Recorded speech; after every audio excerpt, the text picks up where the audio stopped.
live here. Welcome everybody to another episode of the Halo Dickheads Podcast, brought to you by Colt Zodiac. We got a new guest today, one of my favorite Halo 2 players, the most eccentric and sexiest Halo 2 players on Twitter. We got Chazzoboi hanging out with us today. Yo, it's me. We've also got the man with the knowledge, Kid. This guy's got knowledge, Kid. Reaching eights as well, and then me, BlaketheStrafe. Today we're going to be talking about a topic that Reaching 8 came up with. It's a very cool topic. It's going to be all of our experiences and stories with the multiple Halo releases. So we're going to be talking about release nights, features, smaller games that were released that didn't have as much maybe attention, but still maybe have some stories that we all can share. Got my K-Matify flavored G Fuel here. And we're gonna go over a few things. First off, in regards to Halo Infinite, we got a new season coming out. Not that anybody here cares, but we just got to keep in touch and see what's going on in the 343 world of things and what they're progressing to do, what they're going to decide to do. And I just thought it was pretty funny that they're able to get a team together and they're going to patch out the tank Easter egg where you can go on top of the map of the first level, take the tank, and then pretty much just cheese the whole fucking campaign, even on lasso difficulty. So if you're into achievement hunting, speed running, whatever, that shit's going away. Nothing I saw about the grapple hook phase, being able to fucking phase through walls being fixed or anything like that.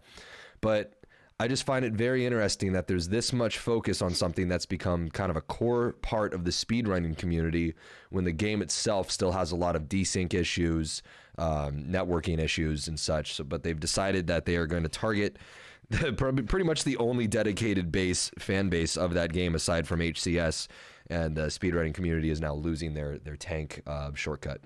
For those of you that don't know, you touch a few buttons in the game and it allows you to pick up a tank essentially as your primary weapon, and you can shoot this fucking thing and just literally win every fight with one or two shots. It cheeses the whole game. But in conjunction, people would take that tank and then they would do this glitch in which they phase through this like laser part of the campaign and they become invincible. So a lot of the lasso runners used to do this strat in order to get the easy achievements. Those are going away.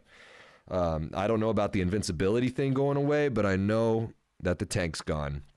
And then on top of that, we just had a matchmaking play date, essentially, with all of the grassroots creators and some of the more community-known members, such as Accelerate and other guys. Did you guys get a chance to watch that at all? Was that the one where Ubernick and Real Life Spartan had to be on the same team? Yeah. So yeah, no, I specifically didn't watch that. Oh man, because I'm still holding this grudge against Ubernick for throwing my game on Pantheon years ago. Oh my god! Wait, what? Wait, have I heard about this? And have I not told you this story before? I don't think. Yeah. Told So me this. I don't think I've told it on the stream before. I think I've said it in chat. Let's do it. I was shitting on Ubernick for super long, and I still am, because within 24 hours he'll change his opinion on the new Halo game. Like if you check my Twitter, I was actually tweeting at him like, "This game's shit. It's bad. It's not good. Like no one's playing it. No one's playing it." And he still was in like a period where 55% of people were shilling Halo Infinite. Oh god. The next day, everybody wakes up. 45% of people are shilling Infinite now, so now it's more popular. So he's saying like, "Oh no, I think Infinite has problems and shit." Right. It's ridiculous. But yes, he's been doing that kind of shit. I watched his stream. He seems like an okay player. I eventually queued into a game with. Yeah, he seems fine. I'm not gonna punch him in the face or anything. But unless it's in a sanctioned UFC cage fight or something. Street beefs. But I eventually like queued into a game with him by complete accident. I was just playing with one of my friends. Yeah. On like Pantheon on Halo 3. I can't remember if it was in ranked or if it was like unranked or some shit. Doesn't really make a difference. This was when MCC was ridiculously dead. Right. And he went like 13-20 or something. Rough. And we lost by like 2 kills. I'm like, dude, you play this game all day. Oh, dude. What's going on? You got a rubber I'm not saying that I haven't had. Yeah, I'm not saying that I haven't had bad games either, but like, man, it was like UK host. Like he should have been on it. He should have been on that one. Poor UK guys, man. Chaz, Chaz is from the UK, for those that don't know, and unless it's like a Bo lobby, I mean, fuck, like even my dumb California ass, I can feel the pain knowing the distance from my ass to you guys. I can only imagine you guys have to deal with that practically every game almost. Well, that's even if I can get a game, because right now I want to get clips on Halo 2, and it's like matchmaking's dead because it's impossible for me to find games unless I sit there and search for half an hour onwards. And then custom games, there's not really many people running games unless it's Bo. Right. And that's like a rarity. Yeah. And does really a struggle. Does Keys still play Keys Open Doors? We were playing with him like Discord. a month and a half ago, something like that. Me and Go-Man were. When Go-Man was not losing his mind partying. Yeah, well, Goat right now is... he's got his new girlfriend. He's touching grass. Him and Hustla actually just hung out not too long ago. They went to a metal show together, which I was very fucking jealous of because I want to hang with the Halo 2 boys at a metal show. It sounds like a fucking time of my life. But, Hustla still, he plays like drums or something? Kev is actually... Hustla is very good at drums. He's like a deathcore kind of metalcore dude. Double bass freak, man. Love him. Great content. If you guys like metal and you want to check out some Halo community guys, check out his personal Twitter at Hustla. He's got great content on there for not only Halo 2 but also fucking metal if you're into that. But Goat plays guitar. I do vocals. I made a joking Twitter post yesterday. Not a lot of engagement, thanks guys. But the fucking I posted, I'm like, yo, Goat Man's hanging out with Hustla. There's the drummer, the guitarist. Hunter fucking could be on the other guitar, but we need a bassist, and I'll be on vocals. So who's the fucking Chaz? You good at bass? No. Shit. Oh, we just gotta add 2 more strings on there and we're in. No. I only ever learned how to play the 4 though, just for a shitty drone metal band that I was in. Nice, for dude. One show. So. I didn't know you were a bassist. That's fucking stellar. Not much of a bassist. Hey, if you know a little bit of music theory though, you can play any genre on bass. You know what I'm saying? You just gotta ride with that drummer. How old am I now? 25. So it's been like 8 years or something since I've touched it. God. I just have it. I haven't done metal I can still do metal vocals, but I haven't been in a band for about 7-8 years as well. But this would be like the shittiest fucking band in the whole universe, though. Dude, we're playing on Discord with like half a second of fucking delay. The other coast. We have Kev do the fucking drum tracking, and then he sends us the files, and then we just track it ourselves over his drum tracks. Yeah. And that way, fuck doing a live performance. That won't ever work. But yeah. It's illegal. You can't go anywhere. At least if you live in Canada, right? Oh God, fuck! I forgot about that. Yeah. I don't know how the rest of the world is, but a lot of people aren't tracking that most of the rest of the world is sort of open, and we're only just sort of getting there now. So. Yeah, it's like I remember there was this guy. I think.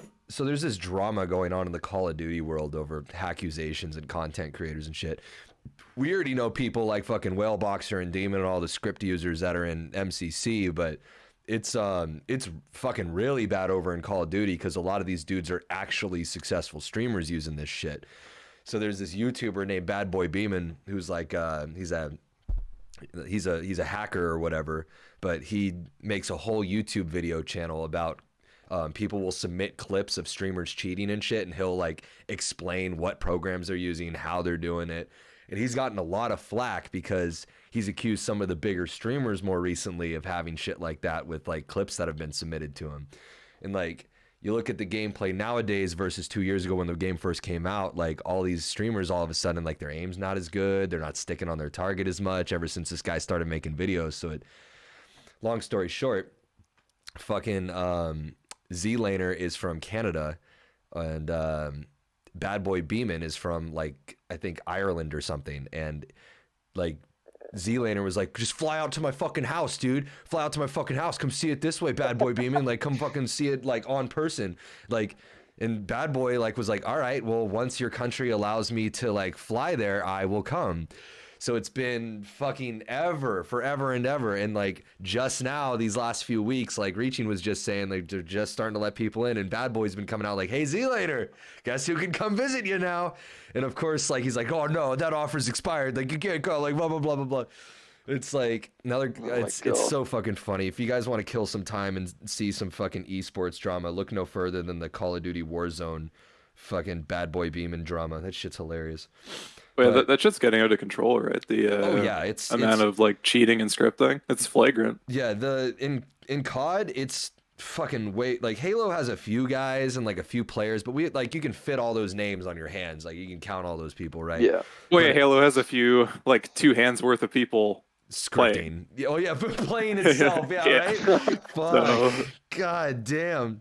But yeah, that's kind of the issue that's going on. But the funniest thing is just like you start to call these people out in Halo MCC, and all of a sudden like.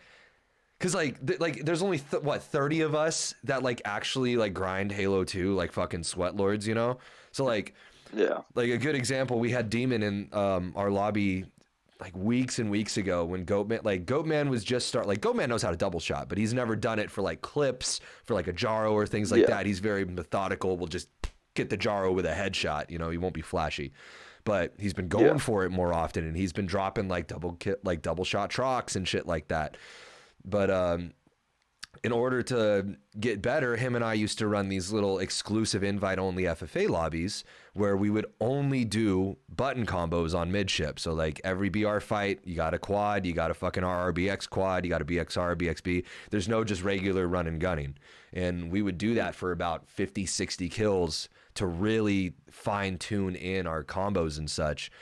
And Demon was in our lobby, and like he started just going up and up and up and up on the kill board and shit. And we're like, yo, like, and I didn't know he was using scripts at this time, but I was like, dude, like let me see you do some RRBXs. Like you're only doing like double shots right now. Like let me see you hit an RRBX double shot. And then like he couldn't fucking do it. And I'm like, oh, that's interesting. Maybe he just doesn't train on that. And then like the kills kept getting more and more. And then like the chat was like, yo, that fucker's using scripts, dude. I'm like, what?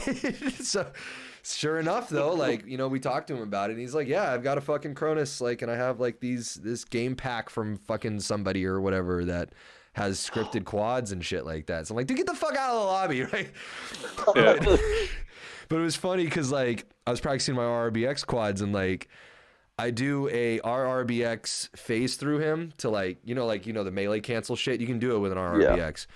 So I do that to throw his camera off like in COD, and then I 90-degree turn on him and hit him with a fucking RRBX quad faster than his script would put out. And I'm saving that clip for the next community montage. It's going to be fucking great. Yeah. But well, yeah, it was super obvious. I was on midship with him like a little bit after that lobby. I got invited a little bit later. And like the one time that he tried to BXR, he missed like so badly that it couldn't have possibly, like he just shot me in the leg. Yeah. And shit like that was going on all the time. Or he would the tracking that Colossus game. I don't know if anyone has the clip where Goatman's like, hey man, can you just come out like near where Snipe spawns and just like dump a mag for us and show us how you fucking double shot? And he's like pretending to not be able to do it, and it's like coming out all fucked up, and then he just like runs away in the game while like squealing in real life. It was so fucking funny. Oh man, I was playing with RLS the other day. I haven't played with him in a long time. Just like him and I used to a lot more when he was a smaller streamer, but now he's hella busy with all of his grassroots stuff, which is totally cool. But he was like, hey, let's play fucking the new flood firefight and shit. I'm like, all right, cool. We fucking hop in there, and we start playing some matchmaking. We're getting stream sniped up the fucking wazoo, right? And lo and behold, here comes Whale Boxer with his double shot controller, and I've got a fucking clip of me being bottom fucking ring on Zanzibar, and he's on the top little pocket that like drops, not in the drop down spot where sword is, but on the rotating little circle spot, and he's just fucking throwing the double shots down at me, and I just start fucking hitting him with the left right because I know his tracking's not gonna be as good, and I dodge like 3 of his double shots, and just like while I'm getting hit, I just 1, 2, 3 re-scope and fucking take him out. I was like, don't let me win this, and I fucking hit him with it. Oh my god, it was too funny. Like the whole chat was laughing their ass off. But I ended up having to block him after that because, if you guys don't know, in Cold Zodiac, we have a 0 tolerance for cheaters policy here. So, I mean, you can be the nicest, friendliest dude, but if you cheat against us, bro, like I'm blocking you. It's just the way that it works. So, and I would encourage everybody to do that. We have to shun this behavior. Like, this is not what Halo 2 is all about. You know what I mean? Like, I actually find it really funny when I get accused of cheating. I've had it a few times on Halo 2 when I play Apex and stuff. They're like, oh, you're cheating, you're using like modded controllers and strike packs and stuff. And I'm just like, what? I'm not.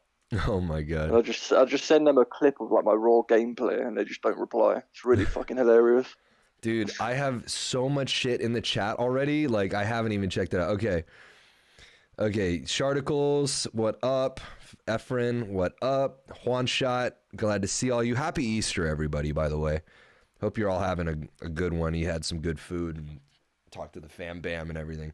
What was I going to say? So, let's get into the main topic of Halo releases. So, let's start off, obviously, with Halo 1 and work our way down the list.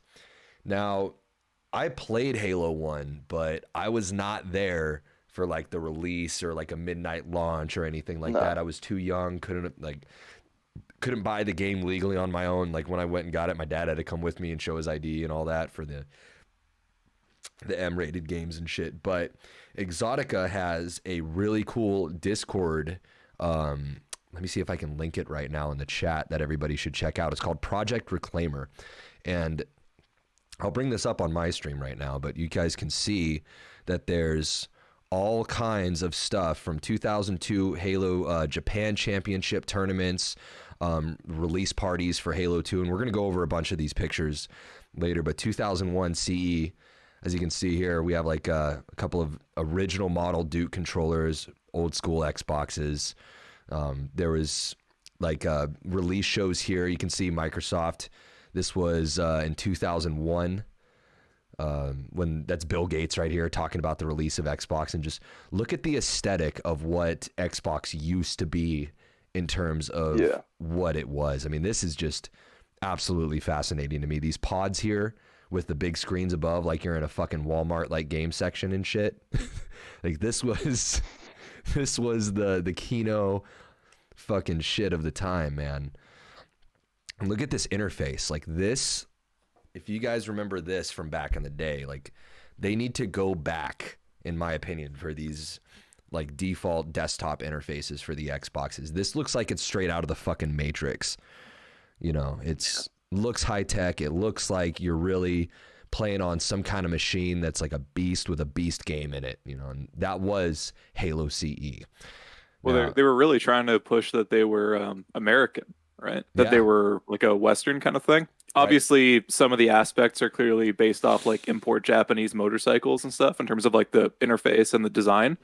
But they was trying to look like the Matrix or like a Western kind of made French American aesthetic that they were going for to show that like we're not Nintendo, we're not Japan, we don't have this kind of like pastel-y, airy vaporwave kind of thing going on. Like we're in there, we're aggressive, we're launching with this really bloody shooter. Like Halo, you know, we're like the new country coming up, right? Yeah, and that I think is very implicit in the design. It was meant to be it was globalism done right. You know, it was competition based interactions between countries while still sharing a similar aesthetic, kind of like the Olympics, but it was for video games at the time. Whereas now, they're all making games and they're all sharing stuff together because it's supposed to look high tech, and obviously a lot of that is influenced by Japan. But this is clearly like the Western interpretation of how to do a video game console. Right. So I think that's very interesting. So if you look at the graphic novels and stuff that inspired the Matrix, I think that a lot of that was put into and you know, Neuromancer and all those sorts of pieces of media. I think a lot of that actually inspired the design of like what the Xbox looked like and the interface. I haven't heard Neuromancer in a long time, man. That is you just William Gibson. I'm a huge fan. Oh my god, that's incredible. So Halo 1, let's go over some memories here. We have all these launches all over the place, but one of the main ones that sticks out to me when I was a kid, I would always go to Taco Bell because they had this like giveaway thing going on. Whereas if you bought like nachos or whatever the fuck, just like McDonald's, you get those little peeling things. Like you had a chance of winning a fucking Xbox. And me and my brother Joey at the time, we would go there all the fucking time. Like, oh, we're gonna get the Xbox. We're gonna get the Xbox. And then like, you know, eventually we got one for like, you know, fucking birthdays, like months later. But yeah, the only time I really had access to Halo was at my friend Josh's house and my friend Anthony's house. Anthony, we would all go over after baseball, all like 9 of us, and we would go to his house to play Halo on split screen with like his 2 TVs. And then my friend Josh Arnold, him and I would do Halo 1 co-op campaign whenever we had sleepovers and stuff in between toilet papering houses and other juvenile shit we used to do in 2001. But what about you guys? What are your some early memories with Halo 1 and the original Xbox? Combat Evolved is, I think, one of my earliest gaming memories. I think I must have been about 4 years old, I think. And my stepdad at the time, he came home with the Xbox, and it came with Midtown Madness. It's like a driving game, and Halo Combat Evolved. That was back when it didn't have the case or anything. It was in a little white piece of paper that you put a disc in. And I remember thinking, this Halo game, I was like, this is going to be rubbish. I'm like, what the hell is this? Put it in, and I was just immediately just taken away. Just like the first time stepping on that Halo ring, I was like, what the Jesus Christ, this game's amazing. Yeah, you got the Banshees coming in on you. There's just fucking blood and destruction inside the pod from you bouncing around on orbit. No, I'm kidding. But yeah, those Marines got fucked. But you know, like I still remember like like the first time I played at Josh's house, like just that first bridge you have to walk across, like, you know, you get that little anxiety, like I hope I don't fall off, like, and then it's just straight warfare for the whole rest of the game. Really fun shit. Really funny. I used to on that mission, I used to just, for some reason, just launch myself off the mountain over and over again. I'd just throw a few grenades at a rock and just jump over them and just send myself flying. Yeah, man. The physics. I don't know if you guys remember G4 TV at all. It was kind of maybe not Chaz so much because it was an American broadcast. I don't know. I remember G4. But they had an X-Play episode where they went over Halo CE. And they were like launching the fucking Warthog into the sky and like, you know, like crushing people with it and just showing the physics and the engine capabilities of the day. And I mean, that shit was fucking next level for a video game. Never before, like, have you seen something like that? You know, I mean, we had Doom. The vehicle physics really were pretty impressive for a console game, especially. Yeah, exactly. Yeah. There was very little competing with it at the time in regards to that. I don't even really think that I'd played a PC game of that era that had as good physics as like the vehicles in CE had. Because I'm just trying to think, like Perfect Dark, right? It had some level of physics. Like when you hit like tables and chairs and stuff, they would get like knocked around. I think they would get thrown around by like grenades. Yeah. Or like explosives. And in Half-Life, there are certain objects that you can like move and slide around on the floor. But, you know, there was nothing like where a car would move like that in like a first person shooter game where that's not the only thing that the engine does. Right. So that was really impressive. Yeah, Microsoft actually, you know, when they put money into it, it wasn't just a fucking vanity project. Like they actually built a fucking like environment with stable operation and really, really good responsiveness to the players' movement abilities, all that shit. So do you guys, what else?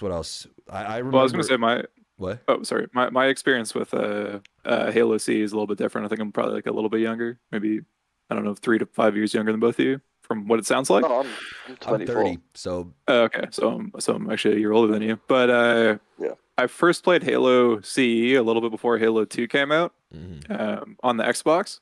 And I never really thought anything of it. I always really enjoyed like Perfect Dark and GoldenEye and stuff. But I'd already played Doom and Quake and stuff by the time that I was like between 6 and 8 years old. Yeah. So like I knew what a proper shooter was like. And Perfect Dark, I think, was starting to get there. And in a lot of ways, I think that it actually exceeded what Doom and Quake were doing. But in terms of like responsiveness and sandbox design, there was still a way to go. Yeah. But then when I started playing Halo, it's like we're almost there. Yeah. Like we're really close. And like the multiplayer we've now reinterpreted Quake to be like a fighting game on a controller with this like hyper advanced spawn system and like there's projectile leading and shit. Yeah. This is something really, really special. And I didn't have an Xbox at the time. I just had a computer that my father gave me. Yeah. So, which I played like his old floppy disks and stuff on. That's how I played Doom and Quake and that. Right. And early CDs and shit that had read issues. It was a fucking disaster. So I was very excited to get the Gearbox release of Halo C on the PC. And I remember getting it and I played the campaign. I thought the campaign was really cool, but I was like, there's something like fucked up about this. Like this doesn't really feel right. And I could never put my finger on what was wrong with it until I got a controller an Xbox like late into Halo 2. And I got CE and I was like, this looks better. It performs better. Yeah. Like the fucking aim assist is much less, despite the fact that I'm on a control stick instead of a mouse. Like figure that one out. The hit registration is much better even on LAN with my computer between like me and my brother. We played it like once or twice and on the PCs and it just didn't ever feel right. But on the Xbox it was a little bit better. So yeah, that PC version was completely mangled, and I'm really glad that I kind of stuck with Halo because if that's the first version that I played, oh man, I don't know if I would have even bothered with Halo 2. Yeah, exactly. I feel that. Not to say that like the inherent design was bad. I would have been like, this is a really impressive new shooter, and then I would have just not cared because there's so many new shooters coming out at that time. Yeah, that were like, Doom and Quake and Counter-Strike, aka fucking Half-Life, really changed the fucking game for everybody. Oh yeah. If you guys remember, like games that were on PC at that time that were really famous weren't even FPS games. They had an element of it in there, but like a lot of the times it was fucking Knights of the Old Republic. It was these more like worldly kind of games, not over the shoulder so much, but more like adventure-esque games. And then all of a sudden Half-Life comes around and people are modding the fucking engine itself to create new game modes like Team Fortress and like Counter-Strike, and all of a sudden you have this huge surge and everybody wants to play FPSs now. Just an interesting thing that Halo was able to, they saw that from the PC realm and they realized not everybody is smart enough to handle PC gaming. The average consumer is eating fucking Carl's Jr. and going to the movies with their fucking kids. They're not sitting there, fixing disc read errors and stuff like that. So what they had to do was they made a home console that you could just plug and play right into your fucking TV and boom, now you're playing Halo. You're playing a game, multiplayer, split screen. It's happening and it's real easy. So Halo, in a lot of ways, not a lot of people know this too, but Bungie actually designed the first P2P multiplayer game ever on the internet called Minotaur Labyrinths of Crete. So these guys at this development had experience in networking, and when Xbox Live came out, I mean, they were just light years ahead of the competition. I mean, PlayStation had an Ethernet port on the back of it, but I mean, the most you get was like fucking Tony Hawk's Underground and shit like that. There wasn't a real PlayStation Network Call of Duty presence quite yet. So Halo was just fucking dominating. It was all over TV. Halo 1 was getting like insane like merchandise sales at the time too, across the United States and internationally. It took over the world by storm. And that leads us go ahead. The structure of the game is just like so captivating, right? Because it took like the level design and like the combat sandbox of something like a Doom or a Quake, like that arena kind of style where all the enemies are different. Yeah. But it also used like the layout of like Half-Life or even like Metal Gear Solid, right? Where things actually happen in a linear order. Yeah. Like the levels are all happening for a reason and people are talking to you and there's all the stakes, right? Audio cues for you to keep playing. Yeah. So you don't get bored. It's paced. I mean, I think that the pacing of CE actually has a lot to be desired when you see like Halo 3 in terms of like the levels and stuff. Right. The story I think is better, but the levels, lag and pacing compared to newer games. But at the time, that level pacing was really impressive, even though they had to reuse environments and things. So it was very, very cool. If you want to talk about merchandising and regional releases and stuff, just give me 2 seconds. I'll grab a couple things and I'll show them off. Run it. Just give me 2 seconds. Yeah, cut my camera for a second. Time here. So we're talking about the pacing of things. I just want to make a side note that the worst fucking pacing of a campaign, and here's the thing. So I have to tip my hat in regards to this, right? 343 Industries dropped the fucking ball really, really hard with Halo 4. Halo 4's campaign was some of the most brain dead, fucking boring, confusing fucking Halo I've ever played in my life. I mean, the weapons were stale. The AI were complete dipshits. I mean, the levels themselves looked like overly polygonal. The lighting was all fucking crazy. The story didn't make any fucking sense with Cortana and Chief. But yeah, I'll tell you what, I will commend them at least.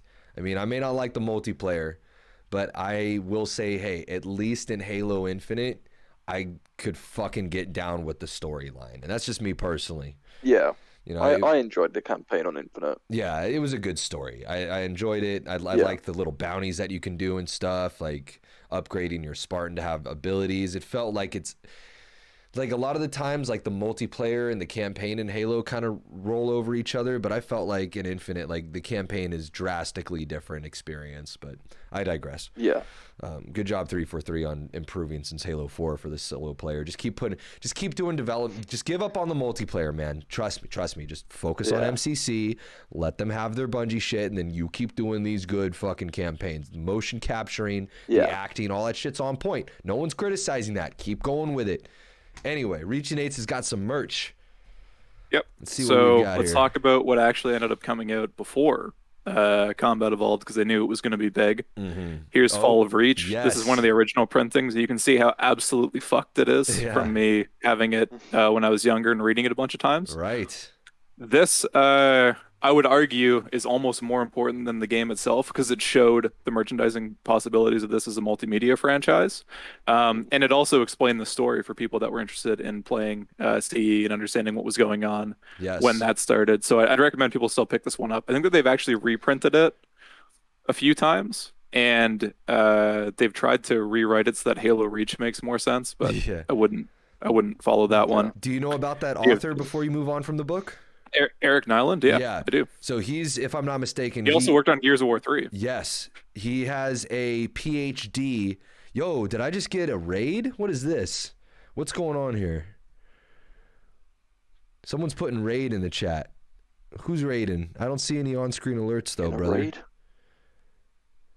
Okay, well, all right. Well, when it happens, I guess I'll give the shout out. Or my OBS is bugged. I don't know. Either way. God, what was I saying? Fucking Eric Nyland has a PhD. Oh, yeah, doesn't he have a PhD in like fucking molecular biology or some crazy shit? I don't know, but the way that he details space battles, I would believe that he's done something in the sciences. He has a reason PhD. Being, I'm a huge science fiction fan. We were talking about Gibson. I like to read Heinlein. All sorts of authors we could talk about for hours. Nice. I've never read a better space battle, at least at that time, when I was reading Fall of Reach, than you have in Fall of Reach. And they only get better as Nyland's books went on.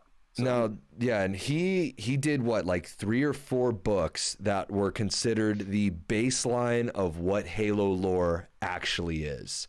And this guy, his credentials for making Halo, I remember listening to another podcast that's Halo related called Finish the Fight Podcast.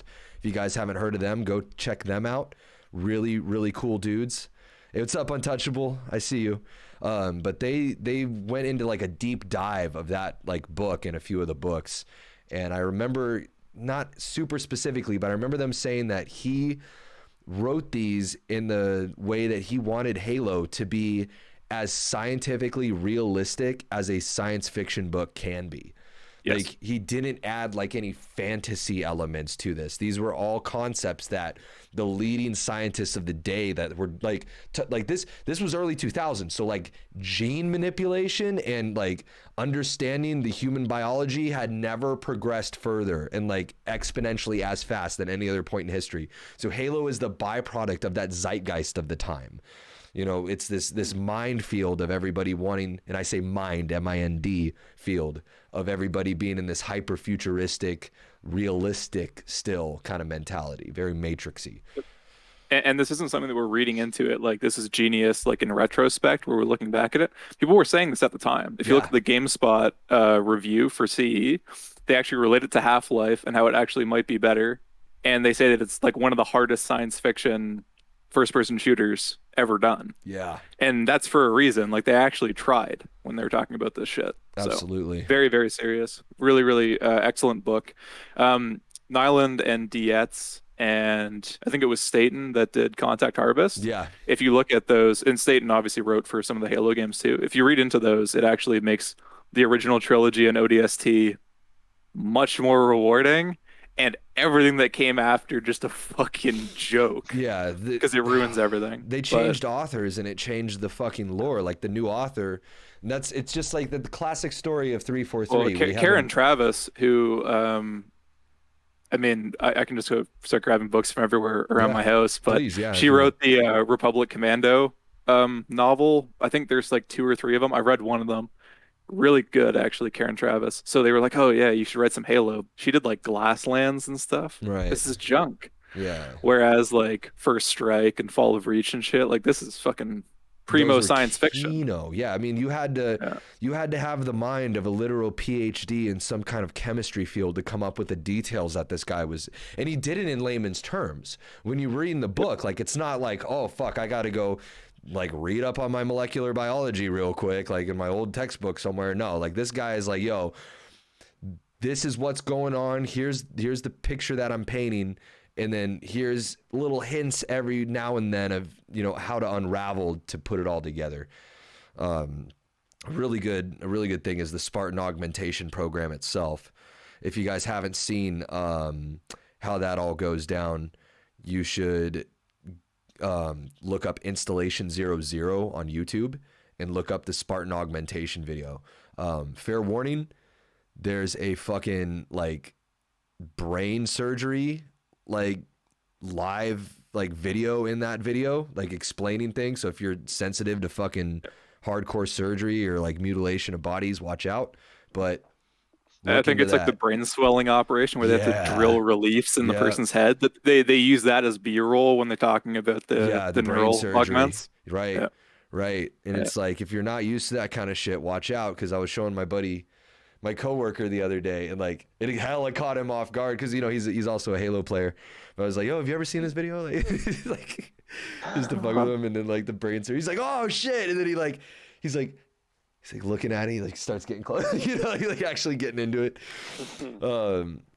But yeah, so we'll talk about some other pieces before we just go forever. You guys might have to just start stopping me because I've got a lot to say about bring it on. We're gonna do the first 3 Halos more than the other ones, so we might as well really detail that. But this is obviously what you would have got if you went out and purchased the first Halo around the time that it came out. I don't have the limited edition controllers or the console or anything like that. And I think that there was a Microsoft Store exclusive release as well that you could get, but this is pretty much what you'd be getting as a consumer.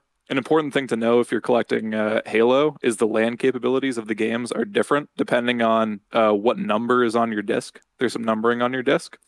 Some of them aren't compatible with each other. My camera's not good enough to pick it up. Yeah, on LAN.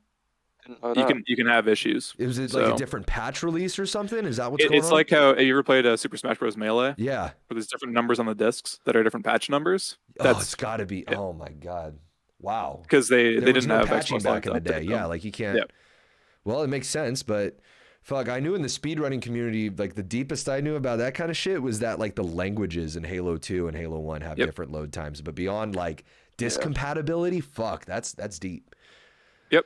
And then after that, obviously Halo won so many awards, so we got Game of the Year.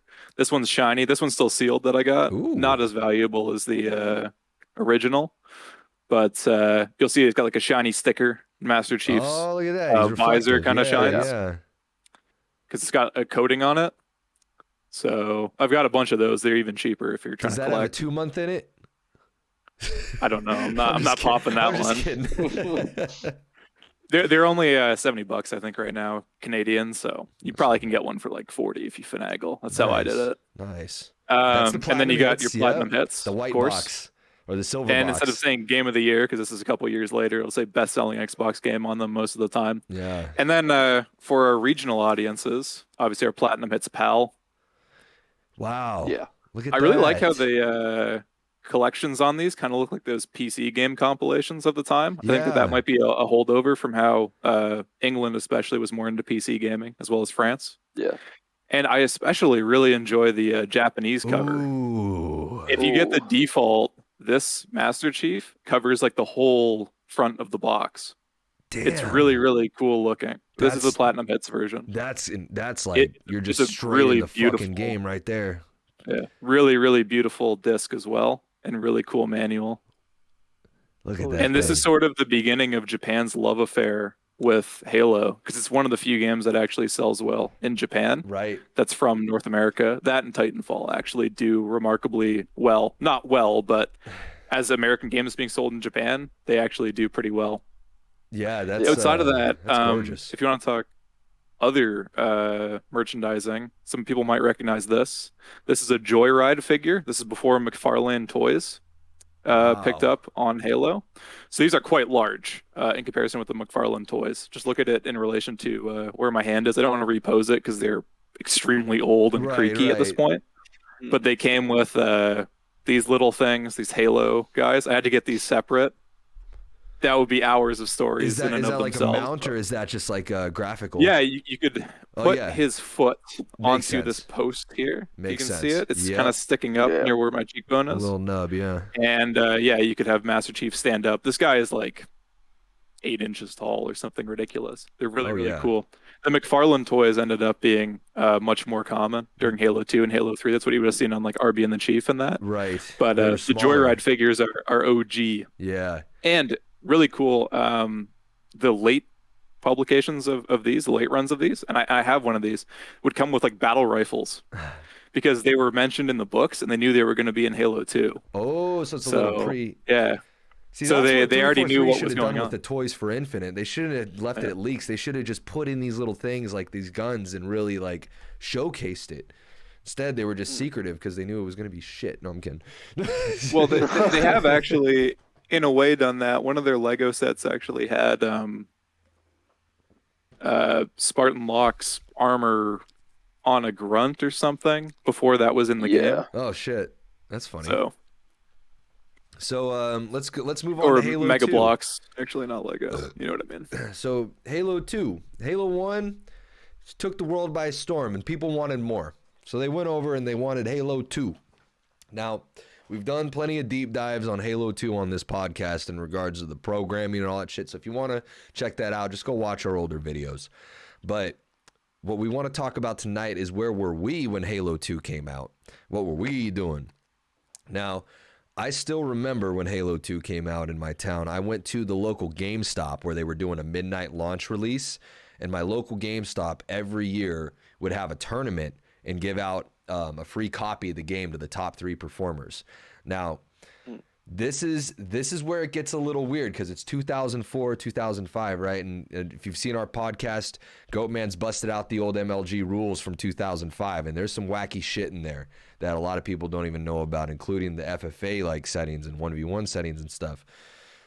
Halo to me, and I know I'm going to get a lot of flack for saying this, but Halo as an original competitive game, especially, and I got the G4 TV broadcast to prove it, is not a 4v4, it's a free-for-all. And at these tournaments, at these early GameStop tournaments, it was a free-for-all to earn those discs in order to get your free disc from GameStop. So I'm not going to say it's the only way to play it competitive. I'm just saying the OG way to do Halo competitive was free-for-all lobbies. Now, it doesn't mean we need to start playing no shields 200% health on fucking Blood Gulch, but which is what the settings were on G4's finals, with HP Darkman taking the win. That video is like probably one of the grossest things I've seen. I think I was able to get through 2 minutes. Bro, like I just couldn't watch. The commentators ruined it. It was literally the thing is, you know, fucking Darkman is sick though, because if you look at his like 1v1 on Wizard versus like I can't remember which ogre. Like, it's just fucking amazing. And you're making him play like 200% health with no shields. Mm-hmm. I don't even remember what weapons they had. It was like pistol and plasma pistol or some shit. They had pistol start, on AR pistol. On fucking you'd have to Y and flip over. But yeah, it's gross. Like, it really, and like if you think about it, like that was the precursor to SWAT. And That to me is why SWAT has such a large competitive base. It's because it also has been around since those early days for developmental cycle. There's a huge community based off these old competitive settings from Halo CE. But Halo 2, I digress. Midnight launch, it's fucking GameStop. I get my shit clapped by some like dudes in their late teens or whatever, but I still had a time of my fucking life. Me and my friend Chase were there. He was like the main guy from school that I would always play Halo with. Like we went together. There was like a bunch of kids from our school. It was pretty much like, I don't know if you guys in the UK have this or in Canada have this, but there's these things that were called like social. Like instead of going to like if you were in middle school or whatever, instead of going to like homecoming or like prom, there would be these events that the school would all go to, like that were called socials. So we'd go to like the roller rink social or the fucking we'd have like a bounce house social at like a local church field or something like that. Yeah. And it was like that. Like it was the same amount of people that would go to these full-on school events. So you can imagine it's hundreds of kids outside of this fucking GameStop. And these guys were running through brackets and they did it way better than we have today. And the reason was because right out of the box, man, you could just plug this game in. You're on a network, you're in a lobby, and you're rocking, man. And yeah, the Halo 2, and I'm gonna still say it to this day. The reason I lost that fucking round was because the Halo 2 melee and shot system when it first came out pre-patch was fucking ass. We had what? It was like 5 fucking beatdowns and like a 6-shot BR or something fucking ridiculous. Oh my God, do not take me back to that time. Basically what MCC is now. Yeah, you just... Playing MCC 20 years before it came out. Jesus. David Garza's like, this is how I remember it. What the fuck are you guys talking about? Yeah, they played for 5 minutes when it came out. Yeah, that actually would make a lot of sense. Just when it launched. Oh my God, it's fucking hilarious. Guys, I can't do any channel point redemptions during the podcast. I'm sorry. So like, I'll do these when I go live and do my game and shit. Trust me, just save your channel points. Don't make me fucking go and do an errand and fucking refund all this shit. It's not how you get on my good side. No, I'm kidding. I'll do your shit in a bit. So we're in line, and it's like this was a tradition that my local place had, and I hope this is a tradition in a lot of other places. And this is why I love Real Life Spartan. Another reason so much too. There would be a guy that would come through like in his mid-20s, but this fucker had tons and tons and tons of fucking armor on. Like full on cosplay, like beyond cosplay. Like this shit was like metal, right? And like everybody would just be like, you get the first copy. Front of the line you go. And everybody would be like fucking posing with him when he had the first copy and everything. Like taking pictures and shit. So we had a chief that would always come every not year, but every release of a Halo game, and we would all let him, like it was a tradition of ours to like bow before him as he like walked to the front of the line. Just Holy Grail. Fun, just, kid shit that we used to do back in the day. What about you guys? Where were you for Halo 2? Oh, man, well, when I was younger, living at home, my parents, we weren't, poor or anything, but, we just couldn't afford to buy new games and stuff like that.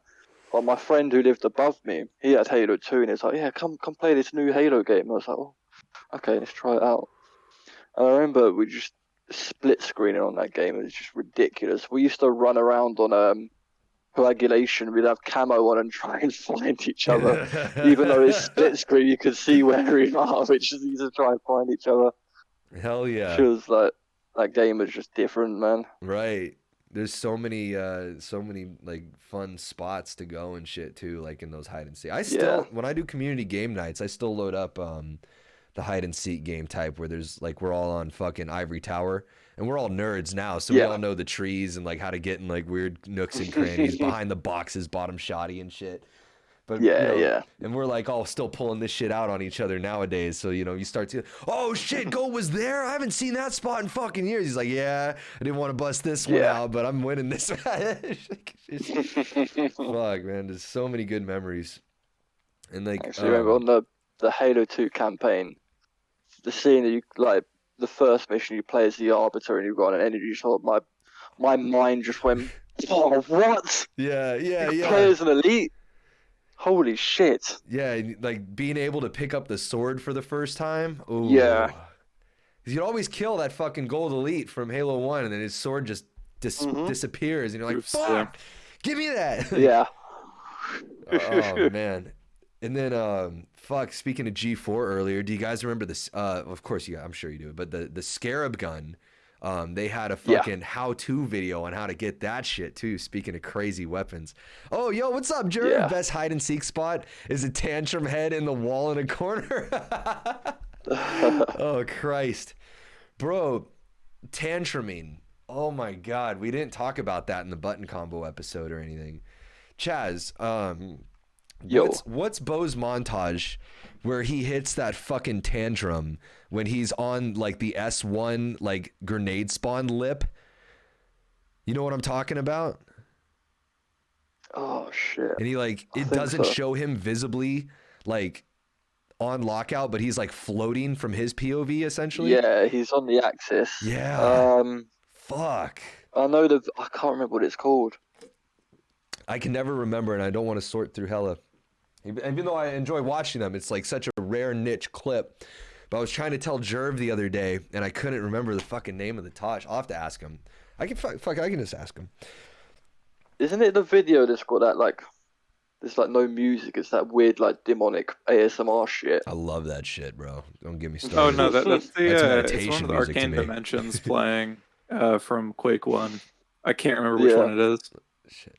The song's called Arcane Dimensions. Hey, dude, real quick. What's the montage where you hit that fucking invisible tantrum from that S1 ledge? I'm trying to show my buddies. All right, he'll get back to me. Anyway. Shit, I almost doxed him right there. Whoops. Good thing my screen was bright. Shit. All right. Fuck, he'll probably get back to me. But let's see. What else? Halo 2 release. What about you, Reach? What were you doing? So I don't know. I think it would have been like 8 when the game came out. Right. So, but no, I was watching that show on the TV actually, because I think I was still living in Canada at that time. Yes, I was. Because I moved to the States for a little bit too. So that's why I have all these like weird regional versions of games and things. I've been all over the place. But when I was still living in Canada, I was watching these like American news shows talking about Halo 2, and it was like the biggest thing ever.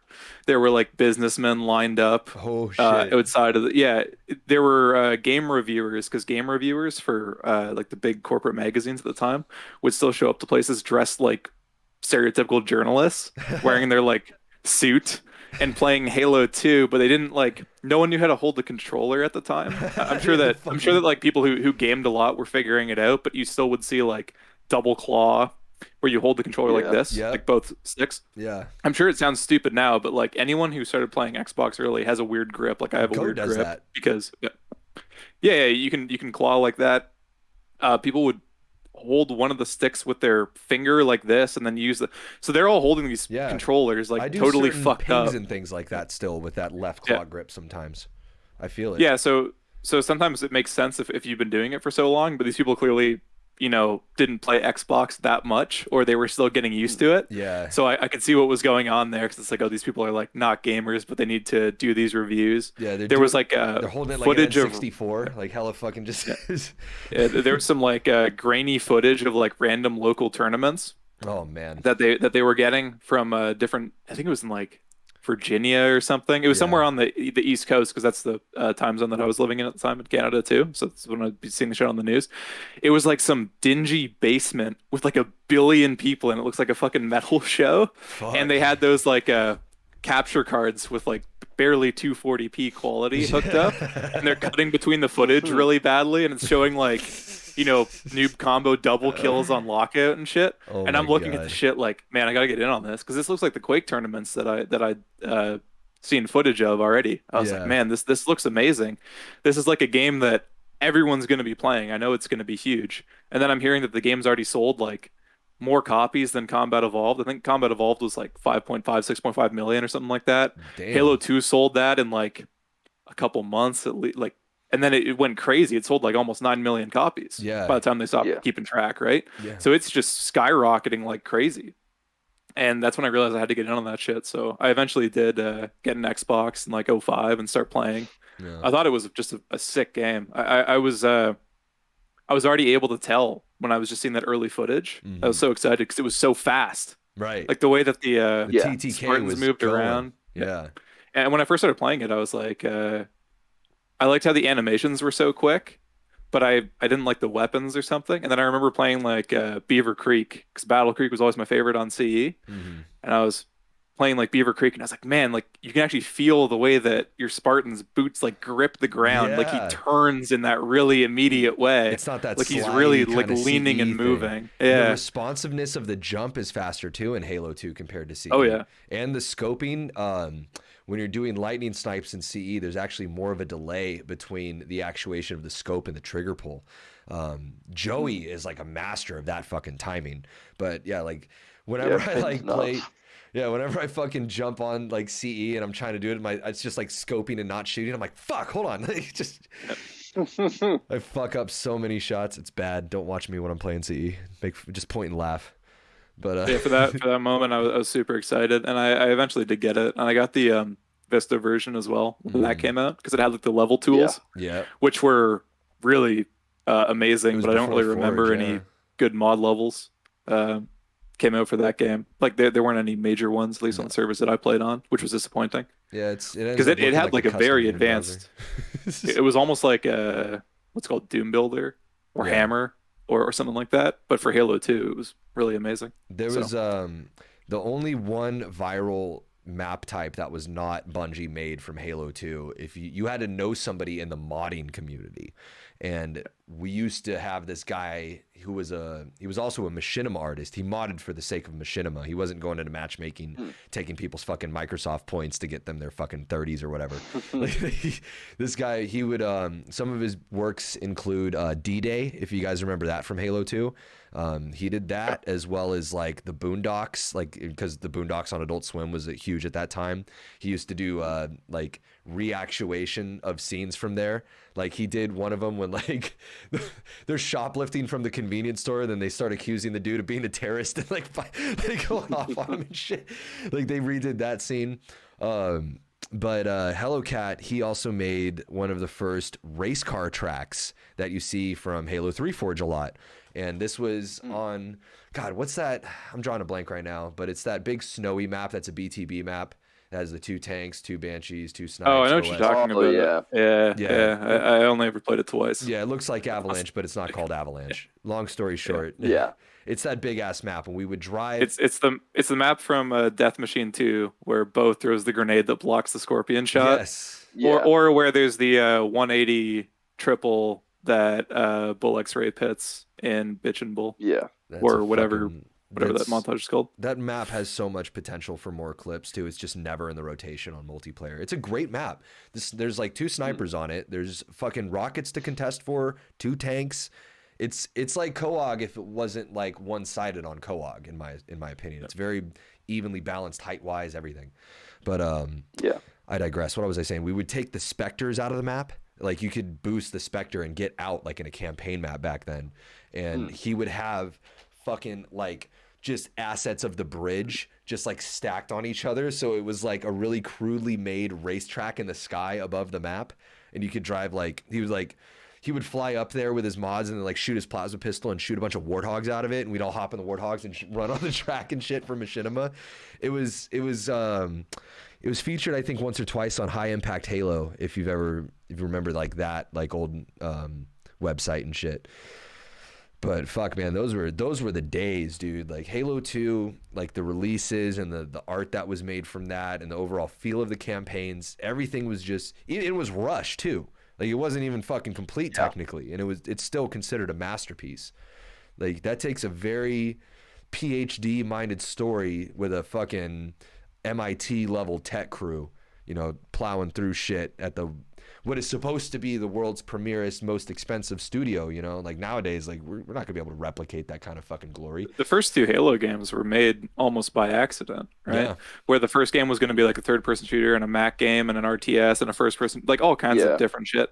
And then I think that the development basically happened over like 9 months to a year. Multiplayer was made in a couple days. The sound effects were made in a couple hours. And all the developers have related it to like a tornado picking up a bunch of playing cards and then forming a perfectly made house of cards. The Bungie tornado. Yeah. Like, it is possible. And then Halo 2 had the exact same thing happen where they basically were trying to make Halo 3 with like Battlefield 2142 stapled onto the side and Forge. Yeah, that's not going to run on an original Xbox. Are you fucking high on meth? So they had to scrap all the multiplayer. They had these they had like this legacy multiplayer team that was trying to make like an arena multiplayer that they just let do their own thing as like a fallback in case their huge galaxy spanning Battlefield multiplayer didn't work out. It doesn't work out in the last year. They're like, yeah, let's just do what we did in Halo 1. And like, you know, they had to cut so much of the campaign and shit. But there's map assets somehow still floating around that you can download and load up on certain emulators. It's crazy. Somehow they just made it work. Like they had an engine that they had to scrap almost the entirety of and go back to a modified version of Blam from Halo CE. It's just ridiculous how much work got lost. Much of it ended up in Halo 3, so it wasn't completely for nothing. But yeah, those first two games Halo 3. Was it true, or didn't Mendicant Bias, which the people call the Guardian now from Halo 2 or the Halo 3? You've seen that. There's that modder that made the floating little Sentinel on Guardian that looks like a fucking Guardian.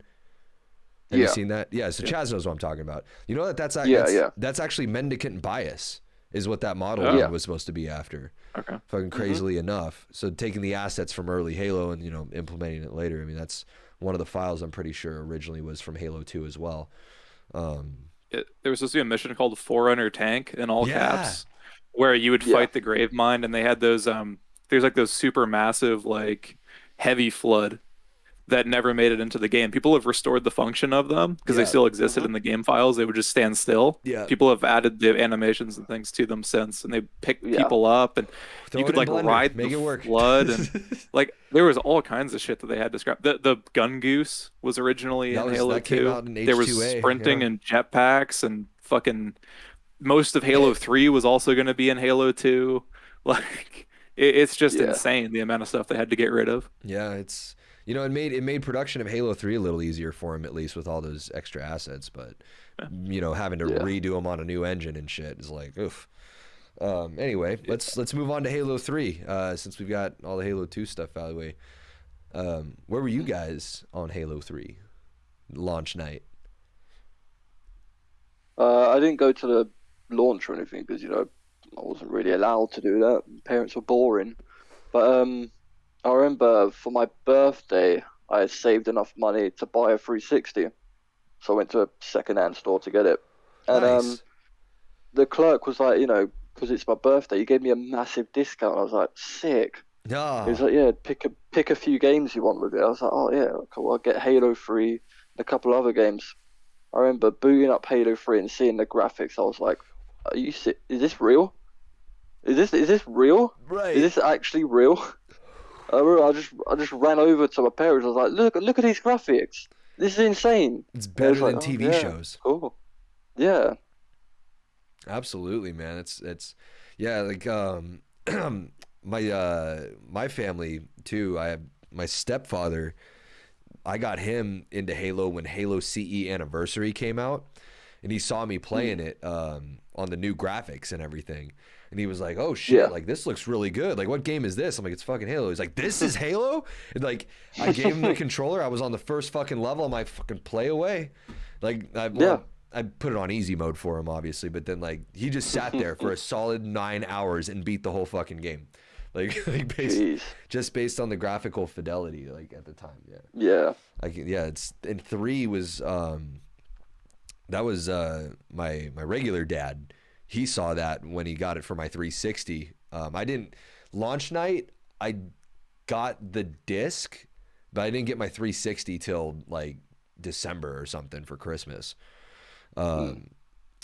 and then like I plugged it in on the main monitor. All my cousins were over and shit, and we plugged it in, and like just the load up screen itself and the audio from the audio quality is like, holy shit, I feel like I'm at the IMAX. And I'm like, oh my, you know. And then he started getting some games for himself, and like my grandma, she would fucking, you know, watch the whole time because she loved, you know, just hanging out with us and shit.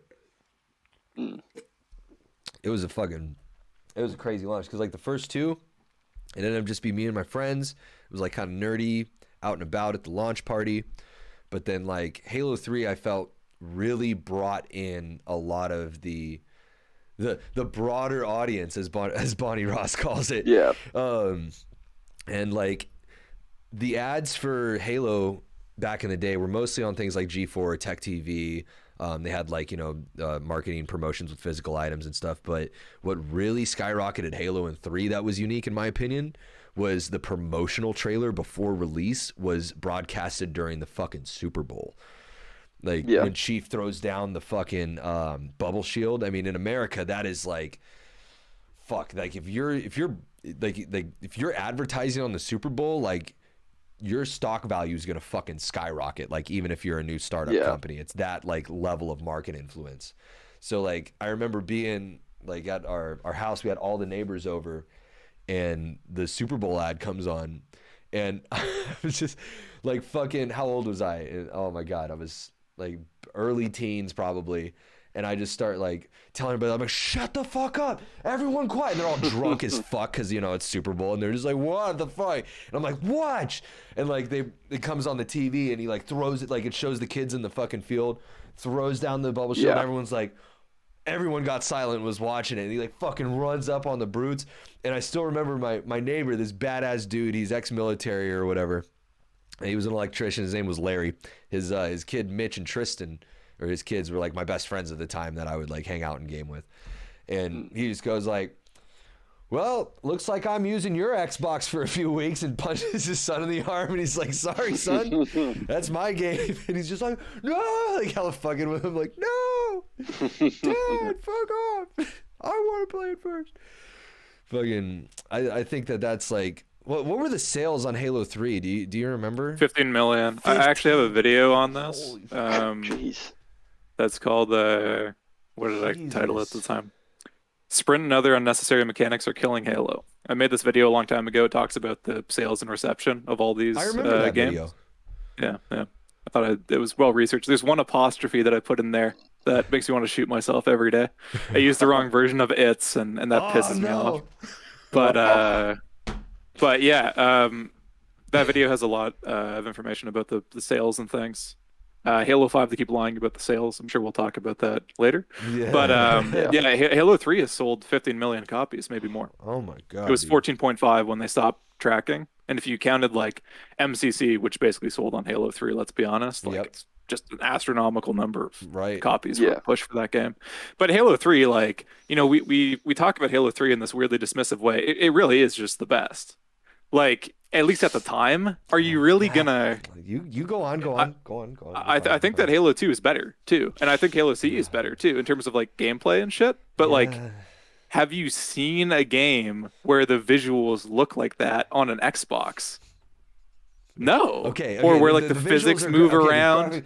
I'm just saying, like, I'm just getting triggered. Or where? Because in my head, all that I'm seeing right now is this lunge aim assist from melee fights and trades. Everything else though is great. The graphic fidelity, like it's so amazing. It really is. A billion issues with it. You know, bad dialogue, fucking whatever. But it's like the marketing campaign. I love the campaign. Marketing campaigns just ridiculously cool. It has that sense of finality at the end, which is so cool. The visuals are incredible, and it did actually do this better than games like Half-Life 2 and stuff on the PC, where like everything is like the same level of fidelity. So you can't like walk into a room and see what objects are movable and what aren't quite as easily. Everything's like blended together because it had so many effects layered over. Its use of lighting and stuff was so advanced. The campaign levels are just so well put together. But you can just like play on legendary, and it's like hard, but it's fair. It's not bullshit. It's so ahead of its time for that kind of shit. Creative features like Forge Oh yeah, that And yeah, was. I think the other Halo games are better in a lot of ways, but like, here's a game that came out that said it was going to be this good, and then it was better than they said that it was going to be in a lot of ways. So, I and agree. worse than others that we talk about in retrospect. But at that time, like, I'll tell you it's what, just man. extremely crazy. Halo 3 gave spawn to my favorite fucking Halo content creators too. Um, Yeah. if you guys haven't seen it, you need to go check it out. I'm in fucking tears laughing when I watch this shit. All right. There was these guys named Casey Wave and Andy, aka Kabosh. This was before this was like a little bit after Federation of Asshole Gamers, but it wasn't like corny like Keemstar and shit. Like these guys were fucking wild and out. It was like if CKY had like Halo skits, right? Like these guys would go to tournaments like fucking just zooted on Addy and shit like that. And they'd go up to people and they'd just be like going up on their friends' screens, like just screaming at their, he's one shot! Like fucking like poking the screen and like he's in the fucking foyer, like in like they're filming him playing Rampage on like a little arcade machine. He's like, get shit on, kid, shit on, right? And he's like fucking breaking the buildings, and then like the dude he jumps over to Mortal Kombat. The event organizer, this big old fucking like just cringe looking gamer dude, right? Comes waddling by and he goes, "You want 1v1, kid?" Like right to him, right? And he's just like, and like the guy just like is just like, Jesus Christ. It just like keeps walking. He's like, "That's what I thought." And just like gets right back on Mortal Kombat, like fucking shit on. Like fucking dude. This was in real life though. It was like Borat like fucking jokes on people. You know what I mean? Like they'd get hate mail from not hate mail, but you know, like they'd go online and they would fucking like just completely fuck with people like in the lobby. And he's like, who are these fucking bad kids on my team going for the sniper before me? Like a lot of my shit talk that if you guys watch my stream, I get from these videos. Like they'll be like, you're talking to an MLG pro, kid. You need to step down. Point check, kid. Fuck, you want 1v1 on lockout? Fuck you, kid. We're doing Warlock carbine starts, kid. $50. Like, Oh my like, God. bro. These guys, they'd get the response out of the other guys. They're like, "Fuck you," you know. I can't say this shit on Twitch, but you know the kind of words that they'd be dropping, and they'd be fucking like, "Fuck you," like you guys are fucking. You know what I'm saying? Like, and, like just screaming at these guys. Get in my fucking bubble shield. Get in my. You can't get hurt in there. Like just screaming. And like the other guys on the team are like, give me my fucking power weapon back. They like kill him and take the weapon and just like start running with it, like not even killing people and shit. He's like, nah, kid, you're bad. You're not even allowed to use this ammo. I'm gonna save it for the next respawn cycle, kid. Fucking idiot. You don't even know how to play this game. they'll get brought into lobbies for 1v1s and they'll start cycling through, like, you know how people used to check each other back in the days. You go to each playlist and cycle like who has the highest rank and shit. It's like, why are you checking stats, kid? You think you're fucking what? You think you got good stats? And like the funny thing is like KC actually had like 50s and all the playlists and shit, right? So he was totally doing it ironically as like a joke, but he knew the culture so well that he could perform like a really good acting of it. And he'd just cycle through, and then you know they'd be dead quiet on the other side of the mic when they go through and they see the 50s and all the playlists. He's like, "Look me up on MLG Pro, kid." And he'd have like, you know, like placements on game battles and shit. Like, and then people are just like, "Oh shit!" Like, I don't want to play for money anymore. But yeah, that's kind of where a lot of those like funny moments and matchmaking kind of things came from as well, because of the Proximity creative chat. tools. Oh. Like, without that kind of shit, you never have like Noob Slayer, who's kind of doing that kind of shit today. Obviously, Federation of Asshole Gamers, those dance tages I still watch pretty frequently, whenever they get re-uploaded. That shit is just awesome. Oh, And man. John CJG, who I think will probably become more and more relevant as time goes on, as people enter the film industry and stuff because of his work. He's just phenomenal. He's the guy who did RB and the Chief. Yeah.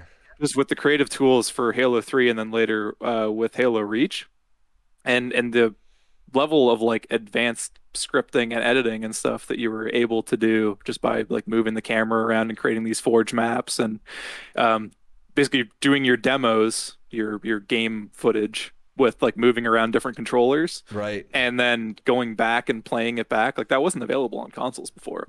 There was a couple plugins that you could get for like Counter-Strike Source and Gmod and stuff that but you could good do that luck with, making but those work properly, you know. yeah, nothing was. There's a couple montages and things for like CS 1.6 that bro. had those kinds of Spawn. angles, Spawn but had a lot there of was those. but there was nothing like that was that user friendly and that Yeah. easy to work with. No, and So like, Halo 3 really was the beginning of a lot of that. I feel like this Forge that's going to come out, it's not going to save the game, but it's going to slowly re-peak interest in it. Oh shit. We should talk about the Battle Royale mode later after we go through the last of the Halo games. So yeah, Halo 3, beautiful fidelity. I think the audio was, you know, peak fucking Halo in my opinion. I mean, the quality music production at the time, the early 2000s, for those that don't know, in the late 2000s had a huge fidelity increase, overall standard throughout marketing, throughout the markets from the early 2000s to the later 2000s due to the ease of available access for the consumer level to get like high-end cameras and audio equipment, including things like compressors, microphones, and all this stuff, which were very, very expensive previously. But if you look into Halo 3, there's this band that did a collaboration with Hollywood Halo, if you guys remember those guys and stuff. But they were using things like Pro Tools and fucking all these new tech things at the time that were working on these now consumer priced Macs. So like all these dudes, like we were talking about, like there was this, like when we talk RB and the Chief and we talk all this stuff, this isn't some new ground shit. Like this isn't some Flash animation or some like, you know, some Numa guy shit. Like this is, you're seeing for the first time almost cinema level production equipment in the hands of the average consumer. And with that being said, the top end of creation of things for people like Marty O'Donnell, he was working with compression equipment in all of these boxes in the studio at Bungie that were fucking like better than people that were winning Grammys at the time for their recording hardware and software. So Halo really exemplified audio in Halo 3 more than any other Halo due to not only that, but then the demand for it, for surround sound, was fucking going crazy in the late 2000s. You couldn't walk into a Best Buy and not see a full section dedicated to it. Yep. You know, it was so new, and like everybody started getting home theater systems, and Halo 3 catered to that. Like if you look at Halo Infinite, they cater now, it's like the widescreens and like the big, you know, 4K, 8K graphics and shit like that. But yeah, at the time back then, the standard was, you know, 1080p is like going to be the best that you can maybe fucking get, maybe. But really, you're going to be looking at the audio fidelity. This is when they started integrating optical audio and shit like that for A40 headsets and things. So, I mean, there was huge audio revolution thanks to Halo 3, I'd say, in a lot of regards, since it was the entertainment box for the home consumer. Yeah, the audio for the music in Halo 3 is so noticeably better than the audio for the music in Halo 2. It's ridiculous.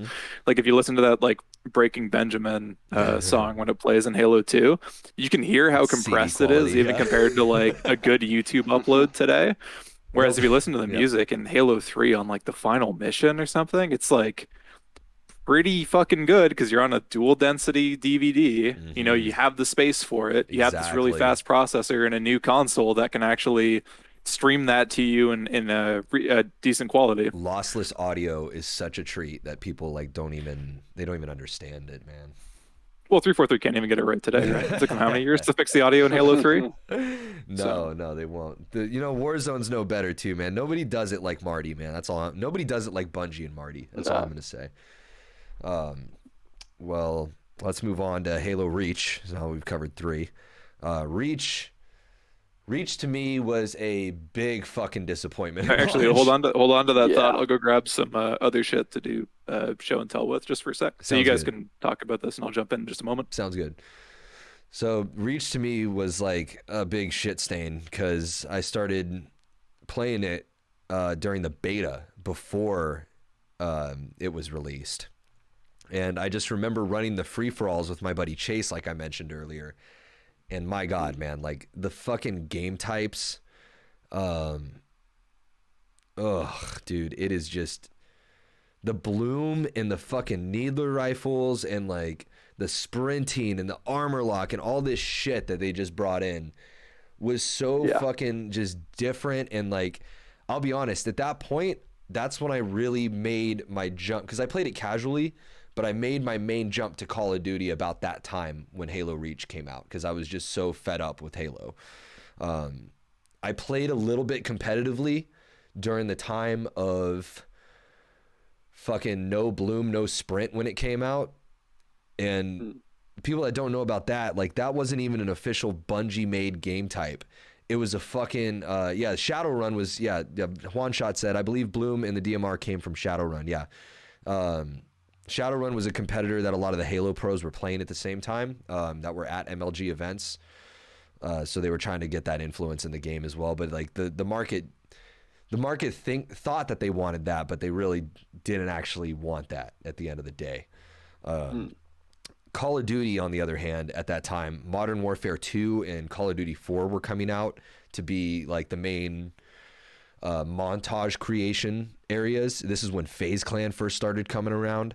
So I kind of hopped off the Halo bandwagon at Reach, and I came back and I played like at some Kobe 2 Fast Lands and shit like that, but I never really like did MLG or anything like that like I did with H3. But yeah, switching to COD at that point just because it was just so different. Everyone called like, oh yeah, Halo Reach is just Call of Duty. I'm like, nah, man, not even Call of Duty is like this fucking shit.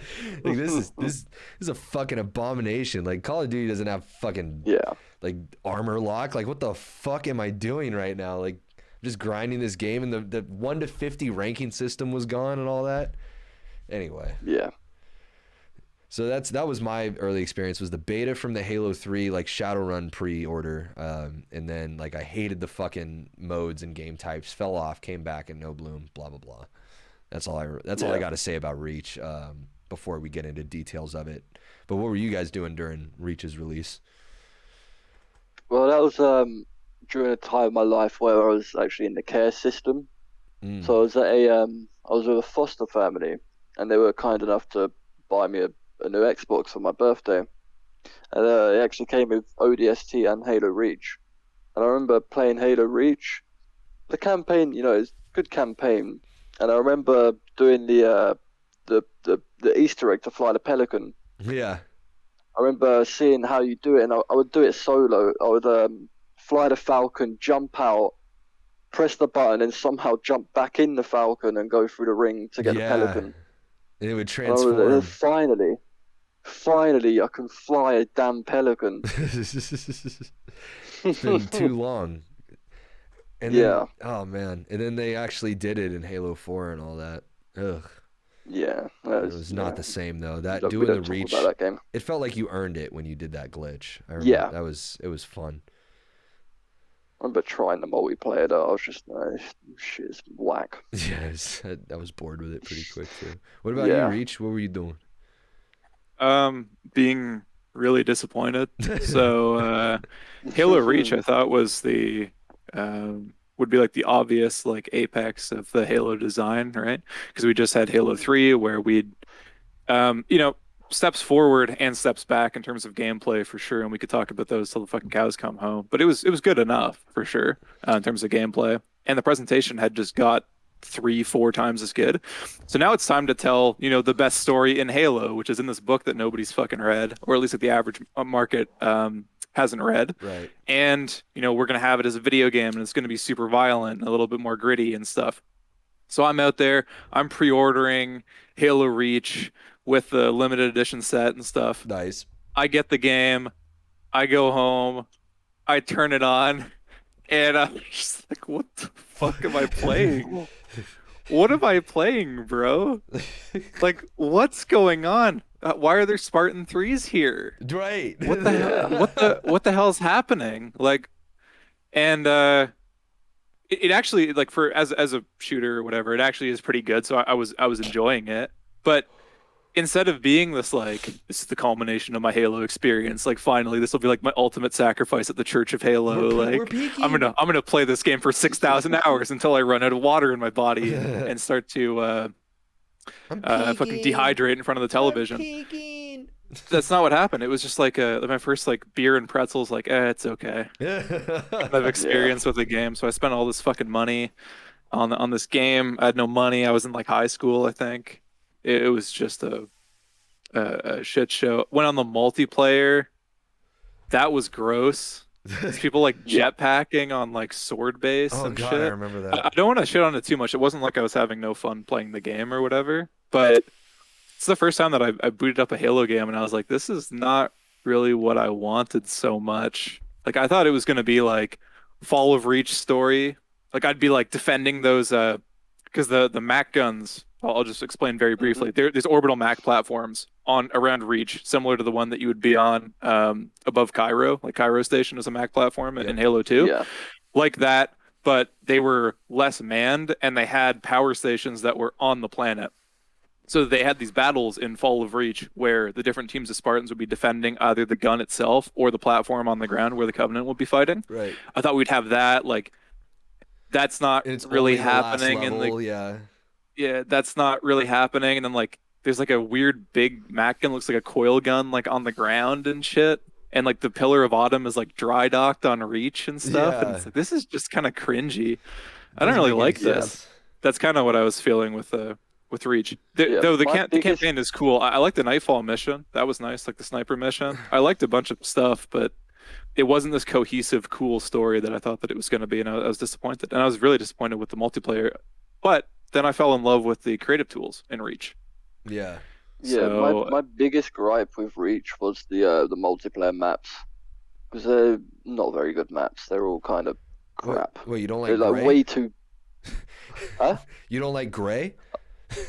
No, it's boring. Like It's all the all maps are fucking just way grey. too big and spaced out, and just just one of the problems with Sprint, I suppose, and all these abilities. All the Forge So maps, bigger map.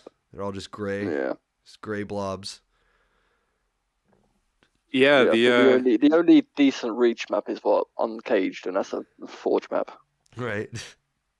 there were a couple other community-made Forge maps. I liked Select. I liked some of these maps, but they're like the community-made. The ones that were on like Zealot. Yeah. Are you kidding me? Like this sucks. Yeah, it's Let's terrible. go hide in space before the iteration of patch. this ship.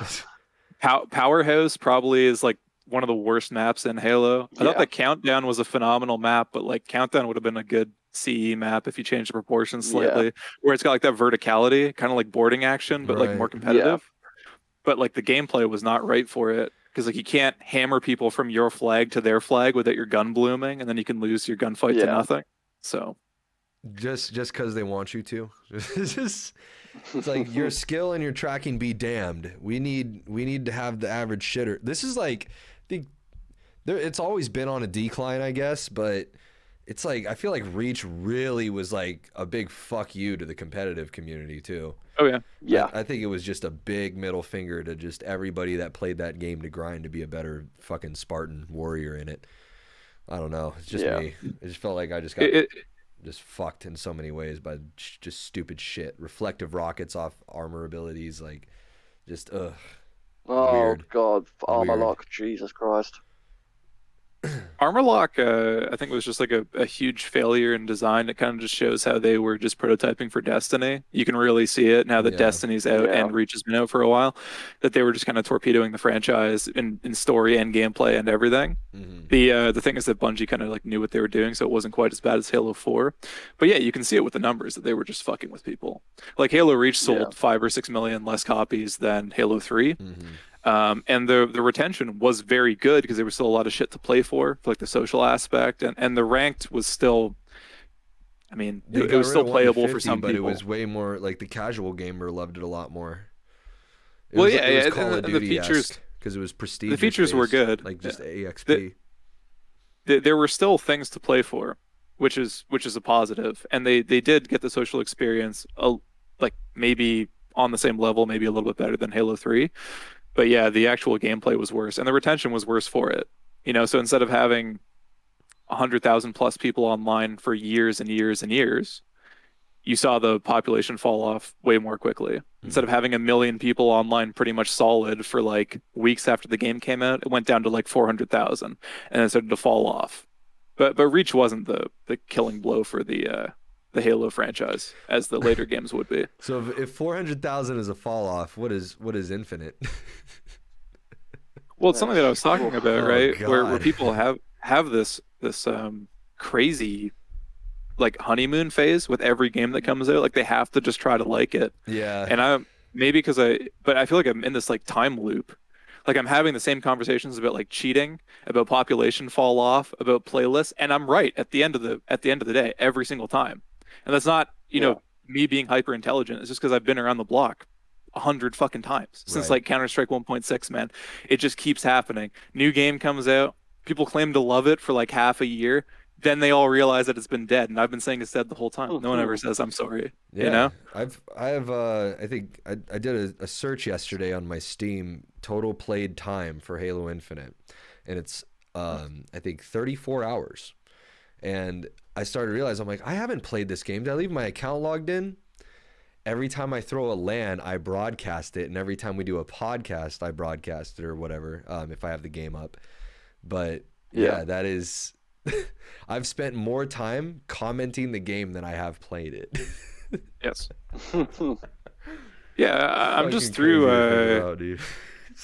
I'm sort of through this phase of like being optimistic about the Halo games. Like I'm right into the negative. They haven't earned any sort of good faith in anything that they've ever done, right? So I don't really know why. But yeah, I wanted to just show you guys some of the stuff that you could get if you pre-ordered Halo Reach. I don't have the statue because I don't care about the people on it. Those aren't real characters as far as I'm tracking. Yeah. But yeah, if you pre-ordered the game, you get something cool like this. I believe it was $80 Canadian. Similar to the Halo 2 metal sleeve, which I've got as well, but I'm sure people have seen that before. It's kind of cool because when you pull this case apart, you would have like your copy of the game seated in there. It might be like a special edition one like this where you'd get the exclusive Recon helmet. I can't remember if that was exclusive to this. And inside you would get this. This is pretty cool. This is Halsey's notes. And in this you would have art. It's like a magnetized, high-quality printed book. You would have this like artwork of the Spartans and different like letters and things in it, because Halsey did like a bunch of sketches and things. And you know, this references like the prototype, which was in Halo Legends, which was like a side project that came out. That was like an original design for the Spartan armor and stuff like that. So they did try to throw us a bone. Some of the idiot lore heads and stuff, but Reach just didn't have it. And you would get this with the big motherfucker pre-order as well that had like the Noble Team statue. Nice. Yeah. So the exploitation of the Halo franchise still hadn't fallen off a cliff. Like the limited edition versions were still kind of cool at the time. So I was relatively pleased with that. I have that as well, the Halo 2. It's got the metal sleeve. case. Yep. Yeah. Yeah, I've got one of those here too, but yeah. I don't know why they get rusty. Yeah. Everyone that I see always seems to get rusty. But I do think that Halo 3 definitely did it best with this guy. Yes. Yeah. This one I think was definitely the coolest one. That's the out of any of the Halo pre-orders. Easily. I just wish I could wear it. They would have had to make it a little bit bigger. Yeah, exactly. like 1.5 times the size. Right. Dude, just shrink your head. Easy. Just get smaller. What are you doing? I do that all the time. No. God. Gotta be sick. God damn. All right, so we are at Halo 4 now? Yeah. Halo 4 came out. Shit. I went to a GameStop release just to go with my buddy Chase for old time's sakes. I didn't really have a plan to compete or do anything crazy. But I went and I competed in that little FFA to try to win a free copy. And as soon as it was a 5-shot battle rifle, I was like, all right, I'm done here. I'm fine off this. I'm good. I got all the way to the last round, but I got like 4th place. Because everybody was using DMRs and my dumbass was using a battle rifle. That's what I'm gonna blame it on. What about you guys? What'd you do for Halo 4? Well, once again, I was in a period of time where I was in care, and this care home I was at, I didn't have access to the internet or anything like that, so I knew nothing about a new Halo game coming out. I used to do weekly activities where I could go to the cinema, go play snooker, whatever I want. I remember I was at a bar with whatever you call it, snooker club, playing snooker, and I saw on a TV an ad came on for Halo 4. I was just looking at it, I was like, what the hell is this? What am I watching? And I just saw the Halo 4 logo at the end. I was like, what the fuck? There's a new Halo game?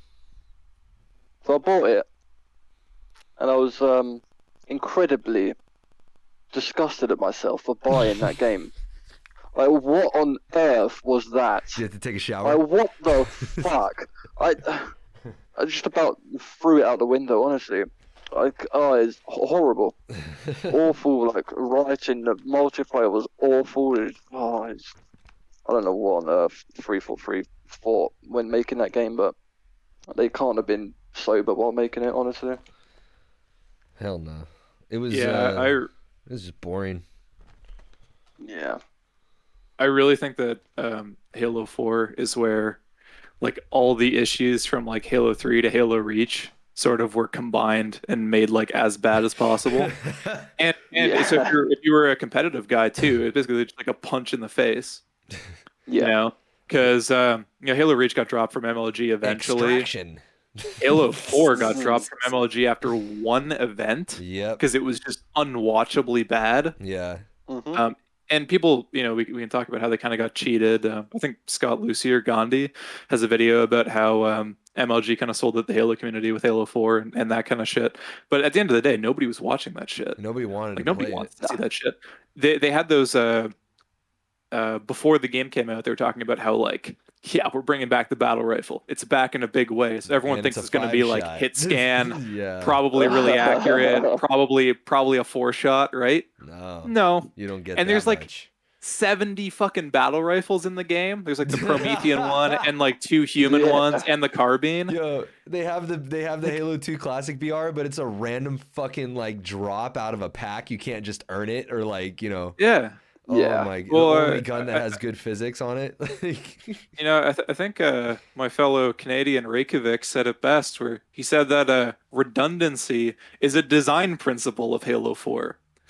Like everything is the same. It's super fucking. There's like a bunch of different rocket launchers. It's just a huge waste. Well, this campaign's rocket launcher tracks onto enemy shade turrets specifically, and just weird shit, just crazy weird shit. The campaign's just a disaster that ruined the identity of Halo. The lighting that was actually like very bright in Halo 3, but very cozy as well. Like there was a lot of blue used in Halo 3, a lot of green, so that it didn't like blind you unless you had your TV all fucked up. In Halo 4, like the game is just hard to look at. Just like it really hurts. It's like you've been flashbang the whole rifle time. Shot into your eyes. It's literally like staring at a 9-banger when you're walking around on Haven if you haven't like adjusted your monitor right before playing. God damn, fuck that. I really dislike the sound design on Halo 4 as well. Like the battle rifle squeaks. The rifle, yeah. Yeah. It sounds like a dolphin or something when you're pulling the trigger. It's really, really strange. In my opinion, the only good thing to come out of Halo 4 is the map Exile. That was a good map. Which one is it? Exile? That BTB map. Mm-hmm. I think that's a decent map. It's a big one. But other than that, There's Halo 4 is where I started just not buying the Halo games. Because I was like, look, you did this to me with Reach, and some of the competitive guys heard about the battle rifle and how they were changing things and how they listened to community feedback because 343 actually fixed Halo Reach, and that will always be a feather in the cap to me. They reduced the bloom, they fixed the doubles playlist, they did the MLG settings where there's no bloom and no sprint. Yeah, 343 did that. They implemented it into the playlist, but that no bloom, no sprint was actually done by a modding member of the MLG forums. He created the first ever one that was being passed around in circles. Everything else I'll give him credence for, but that game type specifically, no bloom, no sprint, was a modded game type that you had to get off of somebody's file share back in the day. And especially like when we were running scrims, I used to play with people like TC Ant, DGK Acid, all these guys. They were all top 2, top 16 teams, and these guys were trading these files back before MLG had it implemented on game battles and shit. And I can't remember the name of them, but if anybody like Fritzer might know, but if anybody remembers the name of the guy that made that, we gotta get him hired at 343 because he was the one that did it. I got give credit. Okay, I wasn't tracking that, but sure, they did implement this. They did listen to the community. They did. So you'd think that they would listen to the community and make some sort of a precision weapon that is, at least the Halo 3 BR, if not the Halo 2 BR, right? That's what you'd think that they would do, but they failed to do that. And I was looking at more pre-release shit because I didn't want to get blindsided by another Reach, and it's everything that I could see was just worse. Like the campaign was more restrictive, everything was very linear. The multiplayer looked just awful with like kill streaks, and like the needler would just shred people, and I wasn't interested, so I didn't buy it. I don't know why they released it so early. Because I believe it was supposed to be a launch title with the Xbox One, but they just went ahead and released it on the 360 for some stupid reason. They wanted to prioritize Halo 5 for the new Xbox One. Jesus, we can get into that. Great idea that was. It came out in 2 years as opposed to a normal 3-year break. I'm sure it was in development for 3 years because it was being done by a different studio than Bungie. So maybe that's what got them that extra year. But they didn't even let like Reach kind of have its like last 2 years. Yeah, they it cut released that short. like a year after Reach, didn't it? Maybe, almost 2 years after Reach instead of 3 years, like a normal Bungie release. They got to show that they're in charge now, and they'll. And maybe that was like a marketing thing, right? Like Reach is really bad. We're here to save you with the playlist while we hold you over till we make a classic Halo. Oh yeah, boy. And it seems to have worked, right? It sold as many copies as Reach. Almost 10 million copies. Yeah, it's just. But the population fell apart in like 2 weeks. Yeah, so. I went. Yeah, that game died just immediately. Yeah, that was the point of my life. Like, I played a little bit of Reach, but like at that point is when I was transitioning into like music and shit, and I really, it was like the entirety of Halo 4. I was instead doing metal and shit like that, and then Halo 5 came out, and shit, dude, I'm embarrassed to talk about this, but I grinded Halo 5 like a motherfucker. Yeah, I played a lot of Halo 5. Yeah, not gonna lie. I grinded to Champ 1 and fucking FFA. Like, that was all that I wanted to do, was just grind to Champ 1. And I was like I was working at a dispensary at the time, and my band fell apart for moving reasons and people going to college and shit. So I just started grinding H5 like a fucking nerd, dude. Like, Jesus. Yeah, what Halo 4, I don't know if a lot of people are going to remember, like, it put the franchise on ice until Halo 5 came out. At least with, like, Halo 3 or Halo Reach or whatever, you can say whatever you want. There was still some visibility of the franchise. Those Inside Gaming videos on Machinima were still done as largely a Machinima show. Like, the host would be in-game in Halo Reach or something like that they would use for B-roll. You'd still see gameplay footage. The game would always be, really highly ranked on the Xbox most played games. Halo 4, when that came out, was so bad that nobody touched it. And it also brought about the modern Halo cycle, right? Where you release something that's terrible and unfinished, like Halo Reach or Halo 4, and then they have to fix it to make it kind of playable. What's his name? Hardway with 2 V's. Yeah. He has a video about this where he says, like, Halo Reach, this happened. It only became fun after it was fixed. Halo 4, the same exact thing happened, but not a lot of people know because nobody stuck around this time. It had something called Turbo Update that came out that became like the competitive rule set where you could do things a little bit more quickly. Huh. Kind of like Street Fighter 2 Turbo, where you could press more buttons. I think that's where like the TU abbreviation stayed, but they changed it to Turbo Update instead of Title Update for 4. And so that update comes out. I think it had more community-made maps and all kinds of stuff. And apparently it made the game more playable, but nobody was around. Everyone moved on to COD or did other things. Yeah. And it was until B. Dobbins and people like us started complaining on the internet that Halo's more visible again. Yeah. it hasn't ever reached the heights of Reach, let alone Halo 3 since. So Halo 4 was just a friggin' disaster. I didn't want to be part of it, so I never bought it. And then never bought it. Halo 5 flopped too, because I mean, we've all seen the balloon meme image of the Halo 5 tournament. You know, the fucking Chaz knows. Yeah, so it's just like that was kind of like, that was a big slap of reality in the face to me too. And then, you know, I was playing COD before then, started grinding Halo 5, and then I kind of like, I went to fucking Fortnite. It was so bad, bro. It was like the competitive scene. I did the exact same thing. Dude, yeah, so you get it. So like that competitive scene just fucking died off so hard in Halo 5. Like everyone was like, man, what the fuck are we doing? This game sucks. And then like I used to rage off of Halo 5 to play Fortnite, for fuck's sake. All the boys saw how successful Ninja was getting. We're like, man, that fucking guy, like, oh man, I can do this shit. Like, so, sure enough, Fortnite, though, like fucking season 2, season 3, season 4, Fortnite. Woo! Halo 5, you know, being as bad as it was, and Halo 4 to an extent as well, is what led to these Battle Royale games blowing up. Yeah. Because that's why Ninja had to start going to H1, which had like a very arena-style movement, depending on which direction you're... We won't talk about H1. I think it was a very ahead of its time Battle Royale game. And then the PUBG game, and then Fortnite, which has like even more Halo-esque mechanics. Yes. You know, it just started to steal the player base away. Absolutely. Because Halo 5 was so garbage. Early and Ninja Fortnite, was already man. an established person in Halo. He was one of the best players. So they had to... You know what's funny? I might his audience went to these Battle Royale games today. I might do some fucking Fortnite today. No. Action Man went from fucking... Here, look at this, though. Ninja goes, he goes big, fucking big. Action Man goes in, he's starting to get fucking big.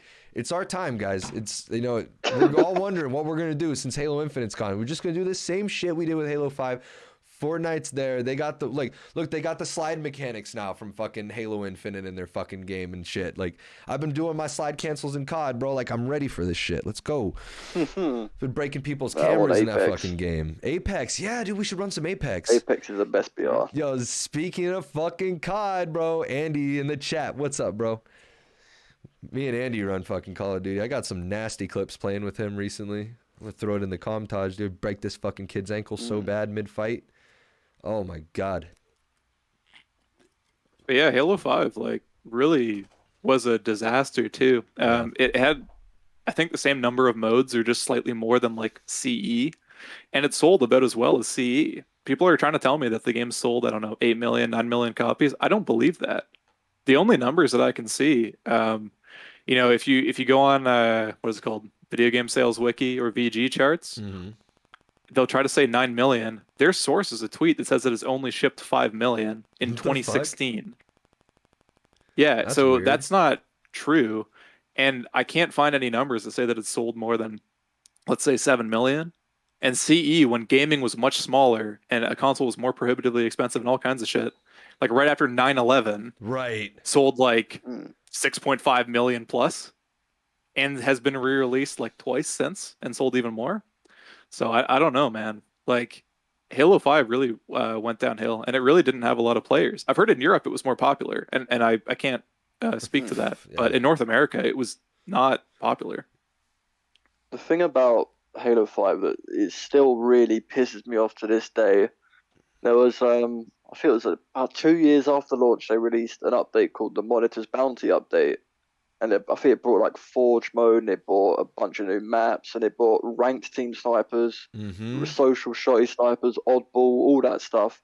2 weeks later, they removed it all. Yeah. Said, oh, it's a rotational playlist. I was like, you've made the game incredibly fun and then just killed it. Like, what are you doing? What's the modern Halo cycle, right? Patch it to fix it. A player like me, like I love playing like shotty snipes, like montage and stuff. I was here, get a bunch of clips. It's going to be great, and it's gone. I'm like, what do I do now? Oh, you got to go play Rocket Race now, is what they want you to do. Play Husky Raid with the boys. Fuck, for God's sake. They really need to just make these, like, there needs to be a permanent ranked FFA playlist, 8-man. There needs to be a permanent fucking multi-team social playlist, permanent social Saudi snipes, permanent team snipes ranked. I mean, it's core to the fucking community. There's no reason. Like, just look at the custom game browsers. That's what the people want. Fucking just do that. Just make the servers better in CBG because they're I don't know if it's their hertz rate being shit or what, but that shit fucking operates like a dusty ass server room. Awful on the browser. Oh my god, dude. Yeah, I can't even play the fucking shit. Like snipers is the only thing that semi works. Yeah. Well, that's what you've seen more of, right? As the hit registration's gotten worse in Halo, these like hard ping, like one-shot kill modes have become more popular because you have less of a chance of like one of your important shots in like a 4-shot battle being dropped, right? Yeah. Like your one shot to the head in SWAT might be discounted, but it's nowhere near as frustrating as like dumping 6 fucking bursts into somebody's head and like 2 of them just don't count and then you're dead. And then they teabag you afterwards and you're like, dude, like fuck off. You have no idea what I just saw on my screen, dude. Yeah. That's actually funny. That's with Halo 2, I remember a few years ago I posted a clip on Twitter and it was like Bo was AFK. I think it took like 8 or 9 shots to kill him while he was AFK. I was like, what the fuck have you done to the hit reg? And Postum's the fucking dickhead replied to my tweet and said, oh, maybe you just need to play on a better host. It's like, his host. What? Are you seeing this shit? And then he Possum's is a moron. They should give me his job. I would do his job 1,000 times better and I'd do it for half the price. Yeah, so that is because I've heard 343's hiring. Fire him, hire me. Yeah, I'll do his job. He used to shit talk the Christ out of 343, and then they hired him, and now he like cries when people shit talk about 343. Oh yeah. No, he couldn't figure out how to change flag rules that Uncut told him how to fix for 2 years. Like, and it was like, why can I see a marker over the guy holding the flag in hardcore Halo 2? Oh my just remove God. that. Oh, like, just go in the options, fucking hold, go to where it says, like, show flag marker. Wait, turn it off. That? and he had no idea. Or he just didn't do it. Shit recently where, like, he put snipers in every playlist, and you couldn't say no. So you'd have, like, BTV snipes when you're just trying to play with your friends in, like, Halo 2. Man, it was awful. Yeah, recently he like blamed the like Ukraine situation or some shit for not doing his job properly. Yeah. He's like, I'm worried about Ukraine. Like, as a dad, just do your job. As a dad, I am fucking frustrated, and now my kids are looking at me yell at Twitter while I type this. Look at the interview with Marty O'Donnell. I think he was talking to Actman. Let's say. I don't know. It's a recent interview with Marty O'Donnell. But they talk about how Bungie dealt with 9/11. Oh, man. You know what they did? Everyone's still talking about Halo. Marty shows up. He's like, okay, guys, here's what we're going to do. We're all going to go home. We're going to spend 24 hours with our families. And we're going to come back and we're going to finish Halo. And that was like right before they were going to ship. And they didn't complain on the news. They didn't delay the game. They showed back up the next day. They worked for 48 hours. They shipped the game on time, and they shipped the game pretty much perfect. Do you know why? Because if you fucking don't, the terrorists win at the end of the day too. Yeah, exactly. They don't understand that kind of mentality. Like you have to show strong resilience. Gotta have a stiff upper lip. Yeah, exactly. Don't want. But Ukraine wasn't under attack for the last 8 years, so I don't understand. Where was 343 when Russia invaded the Balkans? They did a full scale invasion in 2008. Like. What happened then? Like, where was everybody? I guess there was actually no. Maybe it is Ukraine, right? Because Ukraine was under attack in 2014 for a little bit. You know, that kind of settled down, and that's when MCC came out, completely fucked. Here we go. And there you go. And now it's under attack again, and MCC's fucked again. War breaks out in the other hemisphere. They piss themselves. Yeah. Maybe all their programmers are in Russia, and they can't work for 343 during the time. Who knows? I think 343. All their 8-month temps. Yeah, they're all ran by. I think it's all just ran by Chi-Coms now. I mean, we're not even. We have no fucking say. We better stop talking. We're gonna give 343 ideas. Nah, dude. Like they're already doing it. Fucking Chinese communism runs the standard for media, bro. Like that's like that South Park episode when he's on the plane and there's like all the Marvel characters and all the game companies are bowing to the fucking Chinese Communist Party and shit. Oh my Have you seen that image that's going around now where it says 343 Industries, 3 permanent staff members, 4 hours of work per day, 3 complete clusterfuck games. 3 failed launches. That shit's awesome. You know, it's like what, like I I played maybe the demo, and I was playing with KMAD and ranked, and like I got some of that bad networking shot not working shit, and I was like, fuck this, I don't need this shit. Like I was like the last few years when I was streaming Halo exclusively, like it was just like, oh man, Halo Infinite's gonna be the fucking game. Like we got like fucking the classic Halo. They're telling it's gonna be a classic Halo revival. I'm like, dude, that's me. I'm gonna grind the shit out of MCC. I'm gonna get known like just like I was back in the day. Yeah. Fucking, it's time, baby. It's time. And then like the game comes out, and I'm like, oh fuck, dude. Like it's put the controller down. Like I just picked up like a piece of dog shit. Like I'm like, oh man, this feels gross. Like, this is gross. Yeah, because they have to like bribe people to play the game and stuff. It's not. It's really sad. You know, they have the instructions for how to make a successful Halo game, and they just won't follow them. You know, I hate to sound egotistical about this, and I know I'm going to sound big-headed for this, but I don't give a fuck. I ran a fucking 2 times now, a Halo Infinite tournament. 2 times, back-to-back. Halo Infinite organizer, LAN. No one else is fucking doing this shit like we're doing it. All right, we're all at the LAN center. We're not on a network, right? We are on a local network, and I am broadcasting from Spectator on LAN, right? Now, luckily, I have some people that are with me. LD50, got to give him a shout out. My buddy DGK Acid. Both of them were really awesome at helping me set up and organize to optimize all the PCs just for the fucking game to run at higher frames. But big shout out to those guys. But hear me out. They took, I guarantee you, and here's the thing. You can't play Halo Infinite on LAN unless you sign into Xbox Live. They will not allow you to boot up LAN on a local server. Like you can start a local server through one of the machines. Like, and that's the thing. You have to have a dedicated machine. So when I was running 2 brackets at once, I had to have 2 PCs dedicated to running a private server for them to play on. There's no host. All right, it's like, okay, so first off, like boom, right there, right? Second off, Wait, sorry. So you can't actually just host, say, because having no host, like having like a black box server, is actually preferable. But let's say you only had 2 computers and you want to play with your friend, you can't do that? Well, you can, but the game's going to crash.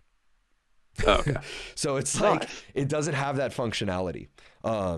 So it's like, you can only run the server or your game. Like it doesn't work. So what Excellent. They did is, they have that, and you have to sign in through Xbox Live. Now, what does that imply? To me, that implies that they have a way to collect data on the network and on the settings that are active at that time.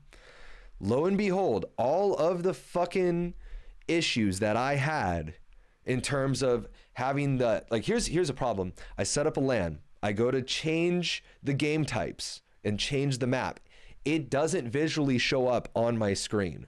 It shows the old settings still. But if you start the game, it actually loads the correct settings that you augmented. It just doesn't show you it visually. On top of that, it doesn't fucking, it's all patched now, but it also doesn't show you when teams are changing teams. I had to go out onto the floor physically to see on everybody's screens that the teams were correct, because as the observer in the first entry into the server, it doesn't update your shit correctly. And sure enough, after we did the first LAN, a few of those bugs were fixed that we had during the first problem. We ran the second LAN, lo and behold, the problems that we were encountered were fixed with this patch update that released a few days after that. I feel like they're literally using us as guinea pigs instead of them just releasing the game under proper net coding, because they literally don't know how to do it. They're not good enough to code something that is functional and non-buggy. So they use the community and this is why, and then here's the thing. Just recently they came out with the dumbest fucking thing ever. Oh, if you're a grassroots content host, you get free pro points for the HCS events for seeding. Oh my. Blasphemous. When I was a fucking Game Battles admin back in 08, 09, I had to go to the MLG events and compete in the open brackets. I didn't get a fucking special spot. I didn't get a fucking handout to go into the pro point brackets. No. If you were a host, it didn't matter. You had to be on the fucking sticks in order to get pro points. So now the reason they're doing this, in my opinion, is because instead of learning to fucking code, they are now using the community to code for them and finding the bug fixes that they should have done in their offices the last 6 years for this function. Yep. So I have to go and host these, like, I do it out of my love for the franchise, all right? I'm not competing in these things, but I'm also building up myself as a announcer during these events. I've been working with Cal State. I'm now an official announcer for their Valorant. I'm getting trained on their production right now too. So, you know, thankfully things like this have led to me being able to advance my personal broadcasting capabilities. But they're the only game that I've ever worked with in terms of casting esports that has so many problems on the back end that it actually becomes a tiring, boring job to shoutcast. It's so brain dead and mundane because I'm doing production at the same time as running these lobbies. And like, even if I had help, those guys would still be struggling out on the floor and it would be a slugfest. Yep. So it's super unprofessional. And I think that they just need to honestly just get rid of their staff and put people in that know how to do these things, because it's not morally correct to force this on your competitive community. Like this is a prerequisite for a basic 101. I mean, Halo itself is based off of, like we were talking earlier, landing with your boys. If you don't have that as a core function off launch, you're not releasing a Halo game. It is not a classic feel. It is not a classic reboot revival. Because when my bosses come in, like I met my bosses through playing Halo CE together and shit. Like when we all get together and we play CE, we don't load up fucking Infinite. They don't want to do it because they know it's a pain in the fucking ass just to load up games. No, they want Blood Gulch. They want to plug in their fucking controller. They want to play MCC on Halo CE and it just goes and does its fucking thing. And I feel like a lot of the time they can't even get fucking CE right with all the, you know, issues that CE has. But it's the best that they can fucking do. You know, because we don't have fucking 16 Xboxes and shit like that. We have PCs at Lance. But that's my whole point about this, is that they just don't know what the fuck they're doing. And it's like, just like, it's okay to admit that you're wrong, 343. Like, that's how you start to improve. Like, you want to get in better communal relationships. Don't go on Twitter and start, you know, berating people over, you know, the 0.5% of people making death threats and shit. No. Listen to your community when we say, if you want to advertise a classic feel, that means these are the XYZ things that need to be in there. And if you don't have them, you're going to get flack, unfortunately. So admit that you're wrong and fix the flack. I guarantee you the community will shut their mouths. Well, what would we have to complain about if it worked? You know what I mean? Like, it's not, we're not just pulling this out of our ass. They don't help either, those grassroots members, because they're all a bunch of pussies. They're too afraid to speak up on the actual problems with Halo. They're like, oh, I mean, 343's good book and close to them. I'm not going to say a word and say it's the best game ever. Like, you've got the biggest voices in the community to actually fucking say something for once. Otherwise, nothing's going to get fixed. The best thing that I think, the most commendable thing that they could do while still maintaining respect from both parties, is you say, look, guys, our community is like, if I was grassroots, right, and I was getting this kind of feedback from Chaz and reaching all these, you know, lobbies full of people that I encounter, I would go up to my boss. I'd say, hey, I'm getting some customer feedback right now, and according to the things that I'm getting that are awfully vocal on here in Twitch and Twitter, I think these things need to be fixed, and I would bring it up to upper management. I would never, morally, I would never be able to lie to the community that I'm a part of and say things under the guise that I need it for my job. If I'm at a job like I do in real life, if something's off in the workplace or if something's like that, I'll go up and I'll vocalize these things in order for them to repair customer relationships. You know, it's like, and I know that's asking more out of employees, but that's just like a thing that I do because like just business is a thing. Like I know, like, so when I see these things happening, my instincts are like, hey, fucking board meeting. Let's like fucking manager meeting, employee fucking meeting right now. Like we need to brainstorm on how to get on the good side of the people that are upset. Because right now the population's fucking dying for the franchise more than ever. And the community feels, regardless of like, here's the thing, like I know facts don't care about feelings, but these guys are on the left. So the community, like this isn't even about facts anymore. The community feels like they're being disrespected, like they're being lied to about promises. So it's time to amend these things. Let's not just take out the fucking tank gun in the game while ignoring the rest of the fucking game and the other games. Set the team on a path of organized operations. The COO should be chiming in and saying, okay, well, with these weaknesses, let's make an operational plan to fucking fix them, like Bungie used to do. And I know that sounds crazy. We've tried it a nice way. I know it sounds crazy. We tried crazy. it a nice way. Like a few years ago, 343 were given like a massive document with pages on stuff on how to fix MCC and what to do and stuff. They completely just disregarded it and just ignored it. Yeah, and it's they didn't want to do anything. It's this superiority complex that they have. Oh, we're college graduate programmers. This that. We've worked on this that. And it's like, yeah, but the people that play the game say that play it a lot more than you, probably more hours a week than you work there, right, playing this game, are saying that something's off. I mean, come on, man. The funny thing is, it's free. It's free feedback. I actually got Unishek to change the Team Snipers playlist on Halo 2 because I went into a stream and I was like, can you change the maps on Team Sniper, because it used to be like all BTB maps like Burial Mounds, all that shit. And I think Ivory Tower. And Unishek, he was like, oh, surely Lockout and Beaver Creek are in the playlist. And I was like, no, it's only BT. How do you not know this? You work at 343. And he was like, oh, okay, well, I'll have a look. And then they changed it. We should be vocalizing more in, like, if we go at them with that angle of like, hey, we're getting feedback from a lot of people, this, that, like, what are they going to do? Like, even if they don't do it, what are they going to, they literally can't come out and be like, oh, well, we're getting death threats for this. It's like, no, dude, like, this is how we asked you. Like wait a minute. Well, you can't complain about getting like threats and stuff when we've tried being nice for years and years and years, and you've ignored us, and now we're just gonna fucking flame you. Yeah, that's because you're being incompetent. Yeah, and it's you can't complain. Yeah, they were pretending like they've never been on the internet before. Yeah, that's sort of what I was about to say. The weird thing. Best, yes, where absolutely. They just they're throwing that up as like a smoke screen just to try to absolve themselves of criticism from a certain group of people that think that aggressive conversation is never acceptable. They never substantiated any of these death threats either. They could have made them up. Yeah, and it's really, and that's something that you should be doing with the police. Yeah, that's not something that if you should genuinely be thrusting think onto that me. person is going to do something, come on, I've never said that I'm gonna fucking kill a 343 employee. I've never sent them a message saying that. It's always I've only ever said things about like, hey, I really wish that this map would change, or I really wish that this netcode would get better, or I really wish that you would replace this person on your staff with this person. Right. That's what everyone's doing.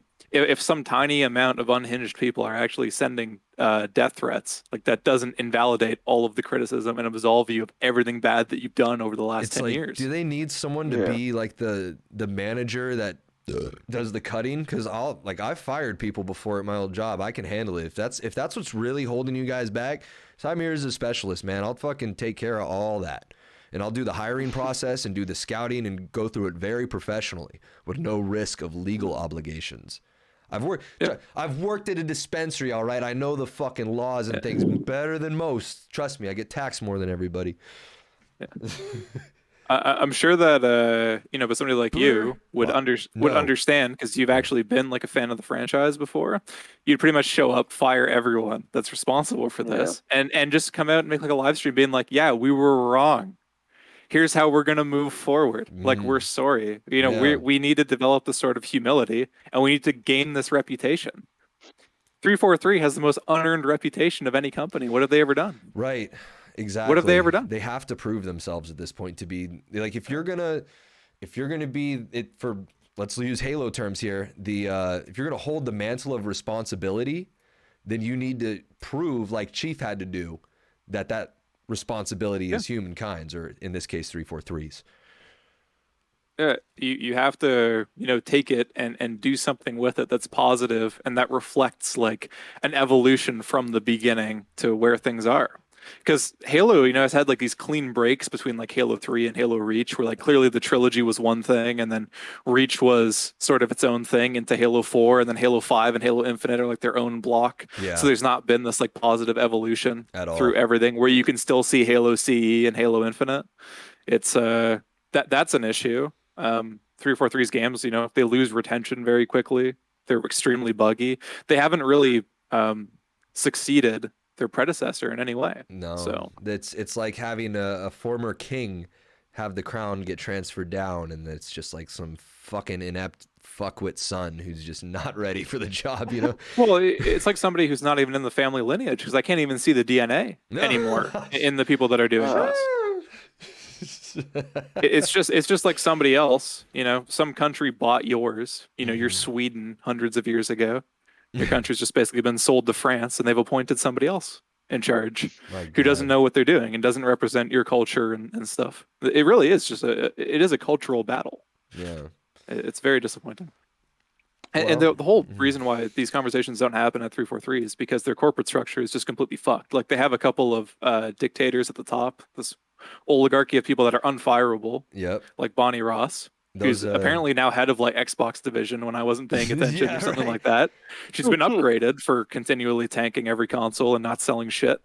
And so she's up there, and there's like Frank O'Connor's there, and a couple other people. I think that they brought back Joe Staten to try to finish Halo Infinite. So you have these people that are basically unfireable, and then a ton of 18-month temps.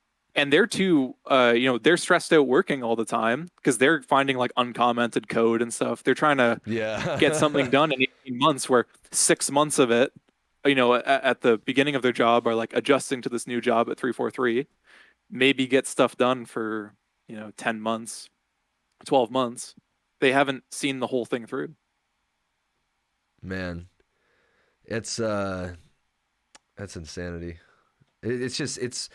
It's so weird to think like we've gotten all the way to here, and then the Infinite, fucking, oh my God, how do I put this? Like, the release of Halo Infinite was so lackluster. I feel like with the delay of it in the actual release, there wasn't any good build up or anything like that. It just kind of like, all right, here it is. And then it's just, everyone's like, all right, what else is there? And they're like, stay tuned. It's like, fuck. I don't know what their thought process was when they thought it was a good idea to release the game with like barely any maps and no game modes and no Forge, no campaign co-op, no basic features that a Halo game has had since like CE and stuff. It's like, how has Bungie built these games in the early 2000s? They're like 10 times better than what you can do now. It makes no sense. They should be doing better. The qualifications. Well, Halo 5 was the beginning of things being really a disaster, where they launched without LAN support until 2017. Yeah, and then they did it again. And it's like, how is this not obviously a disaster? Like, are the tournament organizers that you're hiring like mute and blind? No, they want to be that they would. And it's the same engine, so you could just use what you already had and that you made in 2017 and just put it into Halo Infinite. It's still this modified Halo 5 version of Blame Engine. They want to like showcase Halo Infinite on PC more than they want to have a stable online fair fight. And what I mean by that is that there's a workaround for all these accusations and everything going on in HCS. You know what it is? You play on fucking console for your qualifiers. If you can't do a LAN event where you have proprietary software preventing preloads of things and having players not have access to the system files themselves, like, how the fuck are you going to have any stability outside of a closed fucking Xbox, which has, prevention for such things? Like, and they don't even want to do that. Like, it's like they think that by losing the capability of PC players to compete in the fucking tournaments, like exclusively on PC, that they're gonna like lose legitimacy. It's like, no, dude, like, you're losing legitimacy because there's so many fucking cheaters running rampant in your unchecked tournaments, and your theater's so fucked up that sometimes people are cheating and it doesn't look like it's cheating. It's that fucking, it's that messed up. Yeah, they don't have that kind of like authority though. That I don't know if it's like a generational thing. I don't know if it's to do with like pay or corporate structure. I think it's probably all three. But if I was administrating one of these tournaments that's supposed to be all on Xboxes, right? That there's been a bunch of them, and I see somebody streaming and they don't have red reticle. Congrats, like, your game's paused, and you're sending me a picture of your Xbox like right now. And if you don't do it in 3 minutes, you are fucking like your team's going to be playing with 3 people. Get in the Discord call and you take the camera and you point it at your Xbox as it's active. Oh yeah, you have a cell phone because you basically have to have an Xbox Live account. Send me a picture right now on fucking Snapchat or something. Cycle through all your sources on your monitor. Yeah, yeah. It's really frustrating to me that they can't do that kind of thing, because that's what admins back in the day used to do. Well, they can. They just don't have the experience or the training or knowledge to fucking know how to do it correctly.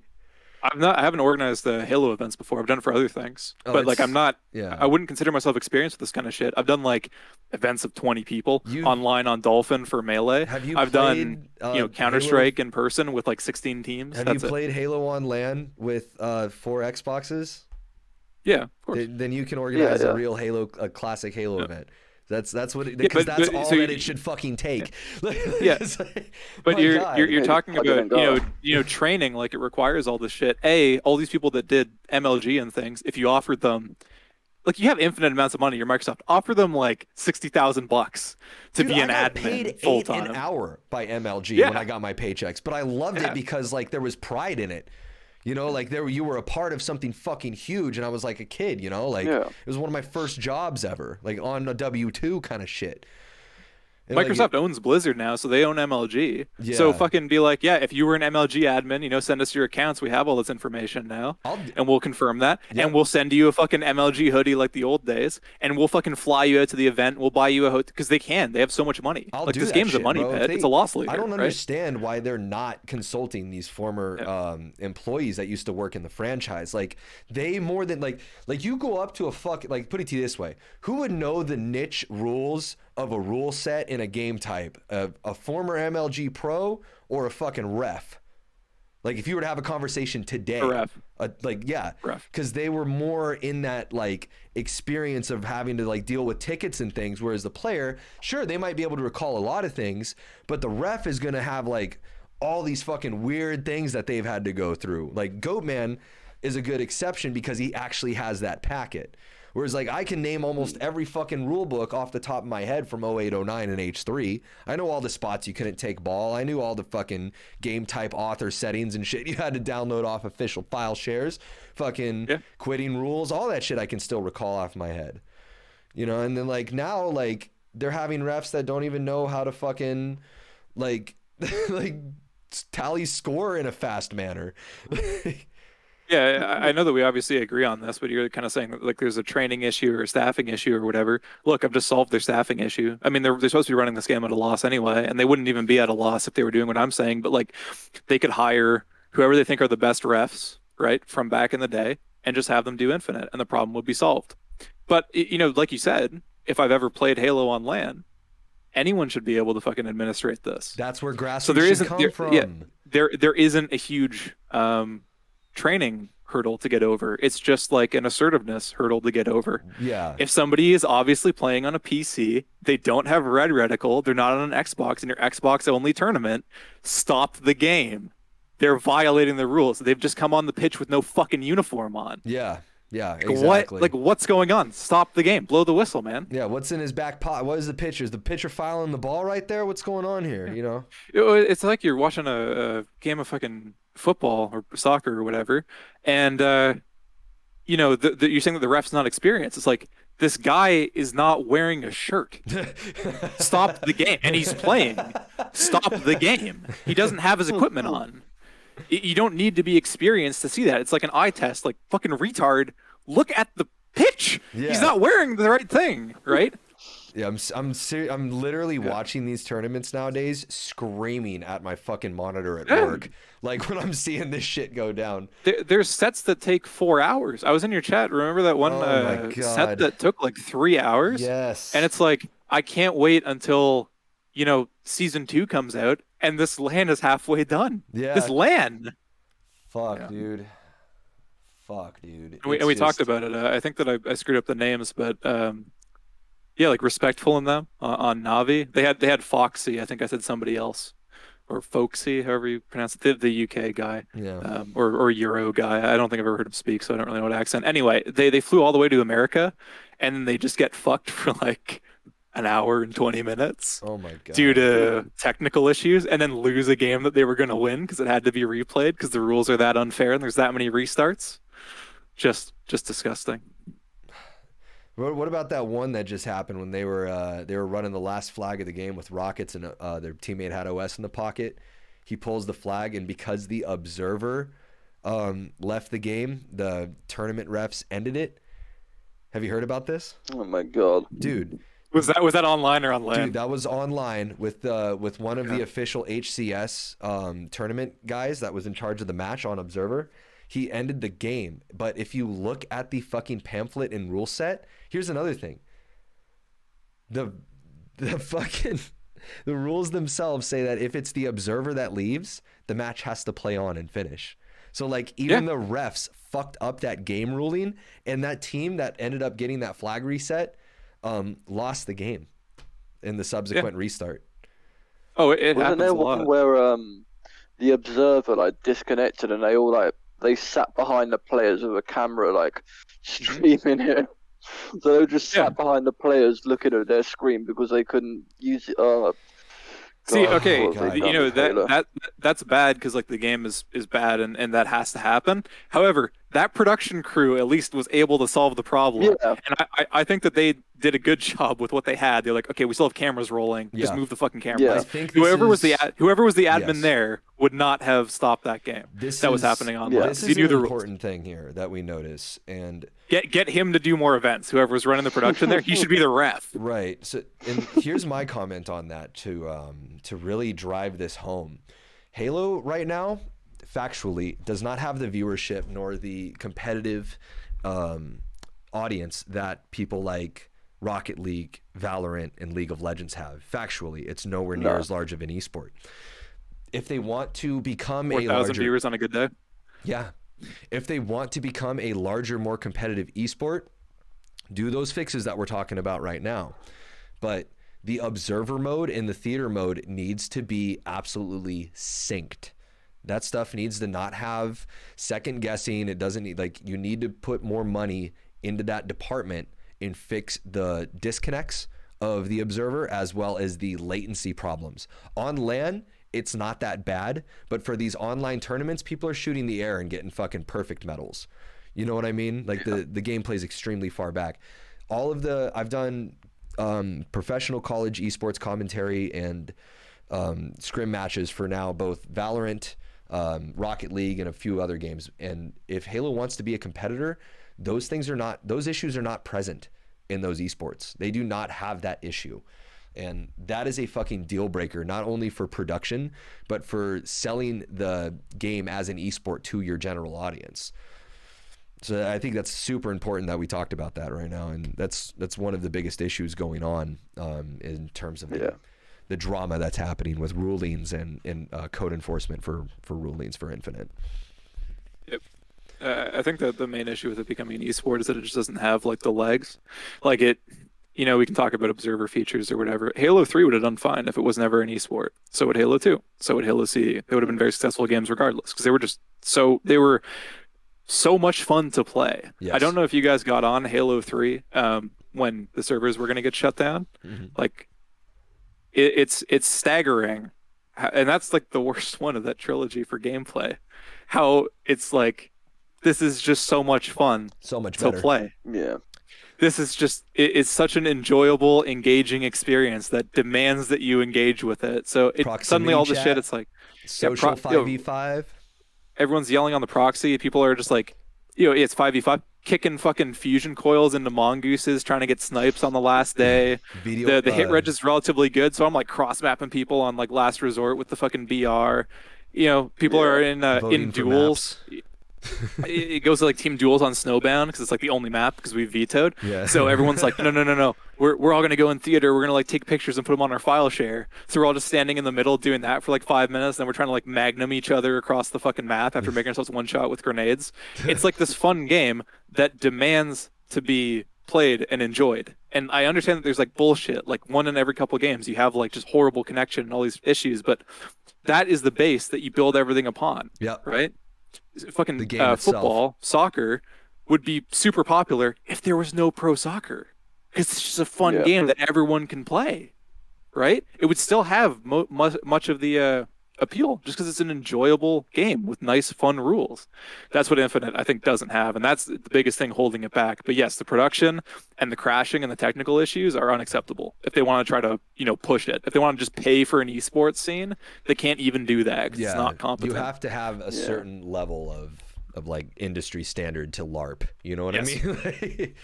Even because I'm a big Counter-Strike guy. And Quake as well, and I complained about like, oh yeah, Source Engine's awful in Go, or Saber Engine's horrible in Quake Champions, and it's like those are 3 times as good as what Infinite has. Right.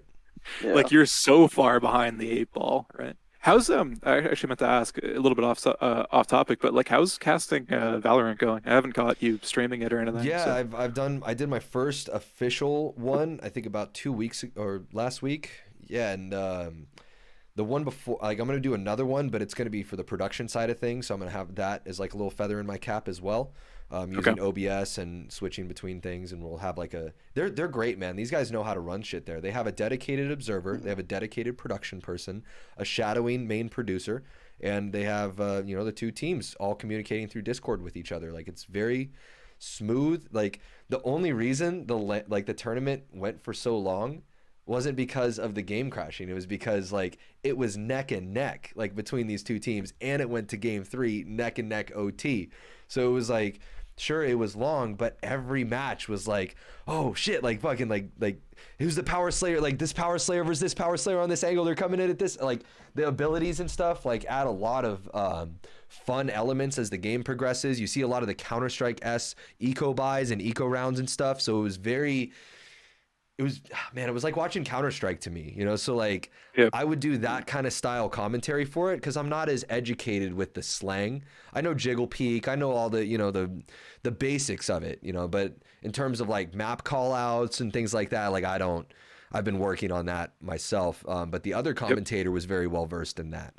So he was doing like the technical aspects of that, and then I would do like the play-by-play hype kind of build-ups. And dude, it's one of the most fun like experiences I've had doing in regards to esports, because you get that adrenaline rush, but you're not like pressured to win a game. Like, I think that definitely the that structure, it's called max rounds. There were other different types of Counter-Strike rule sets if you're a European or an old schooler, like chargers and things. I won't go into that, but they switched to what's called max rounds, where you try to get to 15, 16 now in CSGO.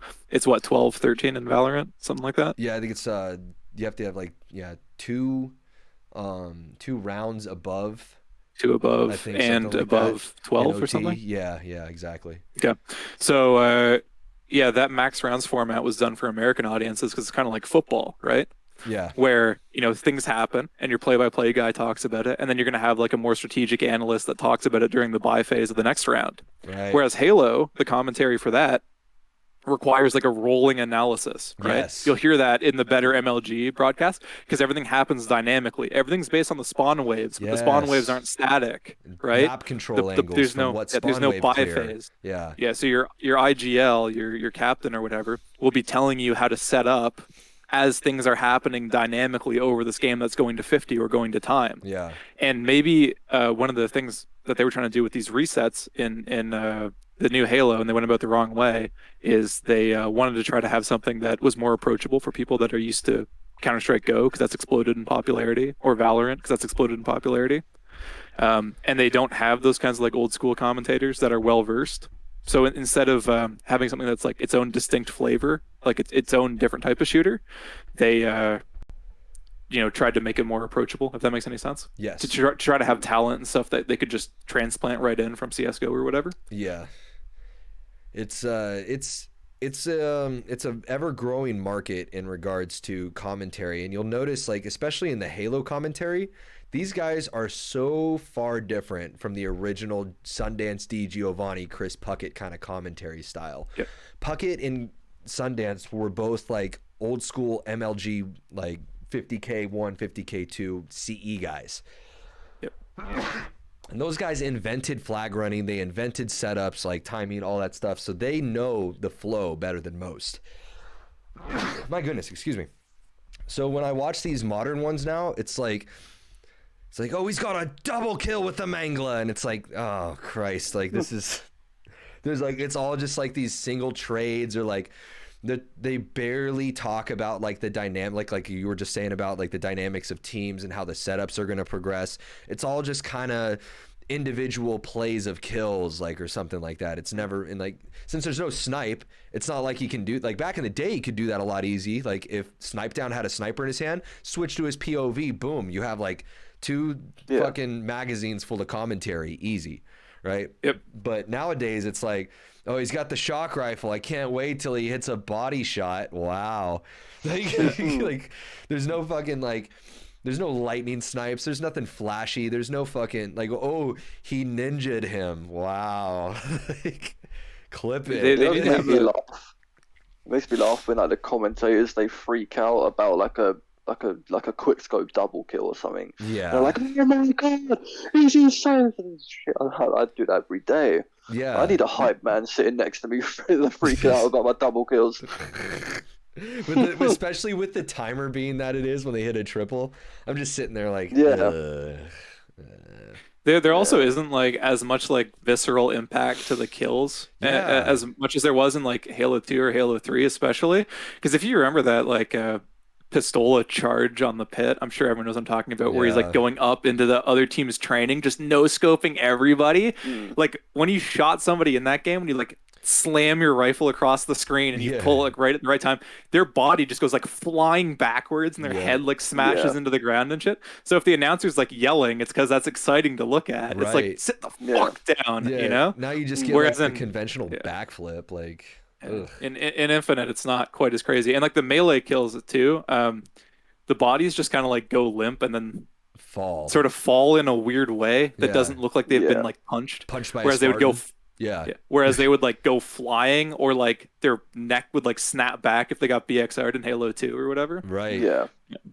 But you know, you think with the technology that we have now, that rolling kind of more methodical flowing commentary that you'd want to have like evolve out of the Halo 2 commentary style would be so easy because you have different camera perspectives, and it's like, you know, you can go silent for a little bit while some plays happen, and then your strategy guy can be like, look what happened here, like we're gonna flip over here, look, this whole side of the map now they draw on the screen, like this is all controlled by the blue team now. You know, they've got the rocket control, they've got the shock rifle control, and then they could like tab around to like security camera kind of like views to show what's going on in each room. Because they do that in CSGO a little bit, where they'll like swap to different camera angles or swap to just like raw observer to show where like a smoke grenade's going to go land. You could do that with like a top-down view. Fucking Splatoon does this actually on the. I just thought of that now on the gamepad on the Wii U. Right. It'll show you like a top-down view of who has the most map control. Yeah, that would be really cool if you had like a zone around each player, or like you could just tab to an overhead view and just show like, here's the setup. You see that they're in the square now and they're surrounding the spawns of the other team. Yeah, you could like highlight the exits of spawns to like show the viewers like where they're gonna go. And you could have this like flowing, more relaxed kind of a commentary that they were really doing in the MLG days, as opposed to like the hype during the round and then it slows down after. Like the more dynamic flowing kind of commentary for the more dynamic flowing kind of Halo gameplay. I think with the technology now would be really, really cool. They're never gonna get back to that like that kind of brutalist Halo 3, Halo 2 death sequence because China does not like graphic violence in their video games. They don't even allow, like, I'll give you a good example. World of Warcraft, the undead, they're all fully skinned. There's no bones showing.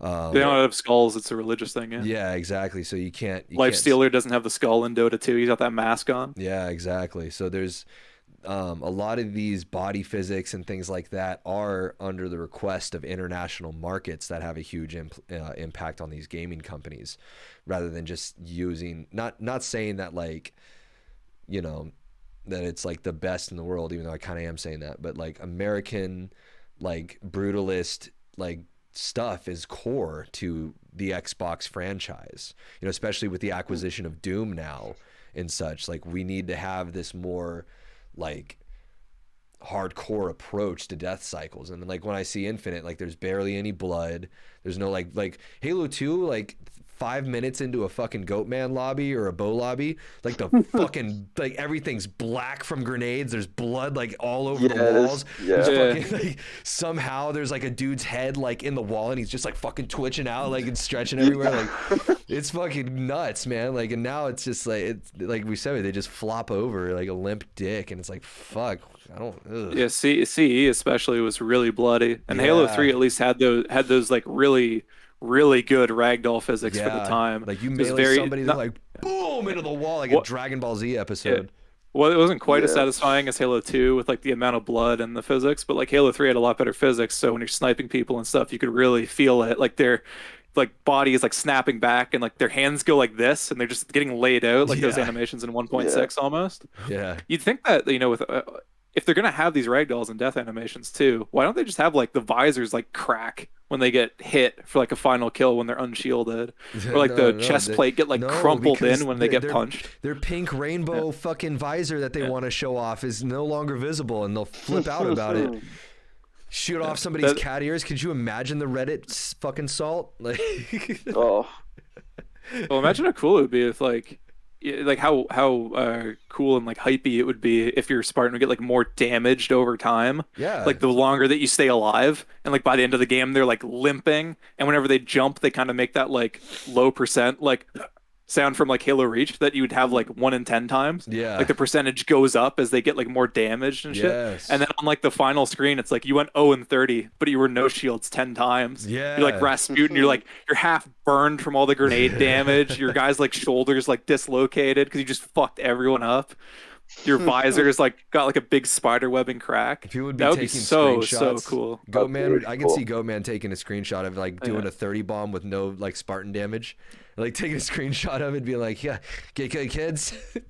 Yeah, fucking hilarious. Classic Goatman. Yeah, right. Yeah, that'd be really cool. Or like when you get like punched or something, because they have really good like tessellation and deformation tech. A lot of those Crytek guys ended up working for id. Yeah. So they can do it. Like, why, when I punch someone in the chest, do I not see their chest like collapse inwards, like how it would? Because you're getting hit by a guy that weighs 1,000 pounds and has been roiding since he was 8 years old. Dude, if Twisted Eye Ernest can fucking animate these badass Halo 3 models and like all this stuff, man, just the get him CE in one, there. Just fucking get him in there. Yeah. Let me tell you.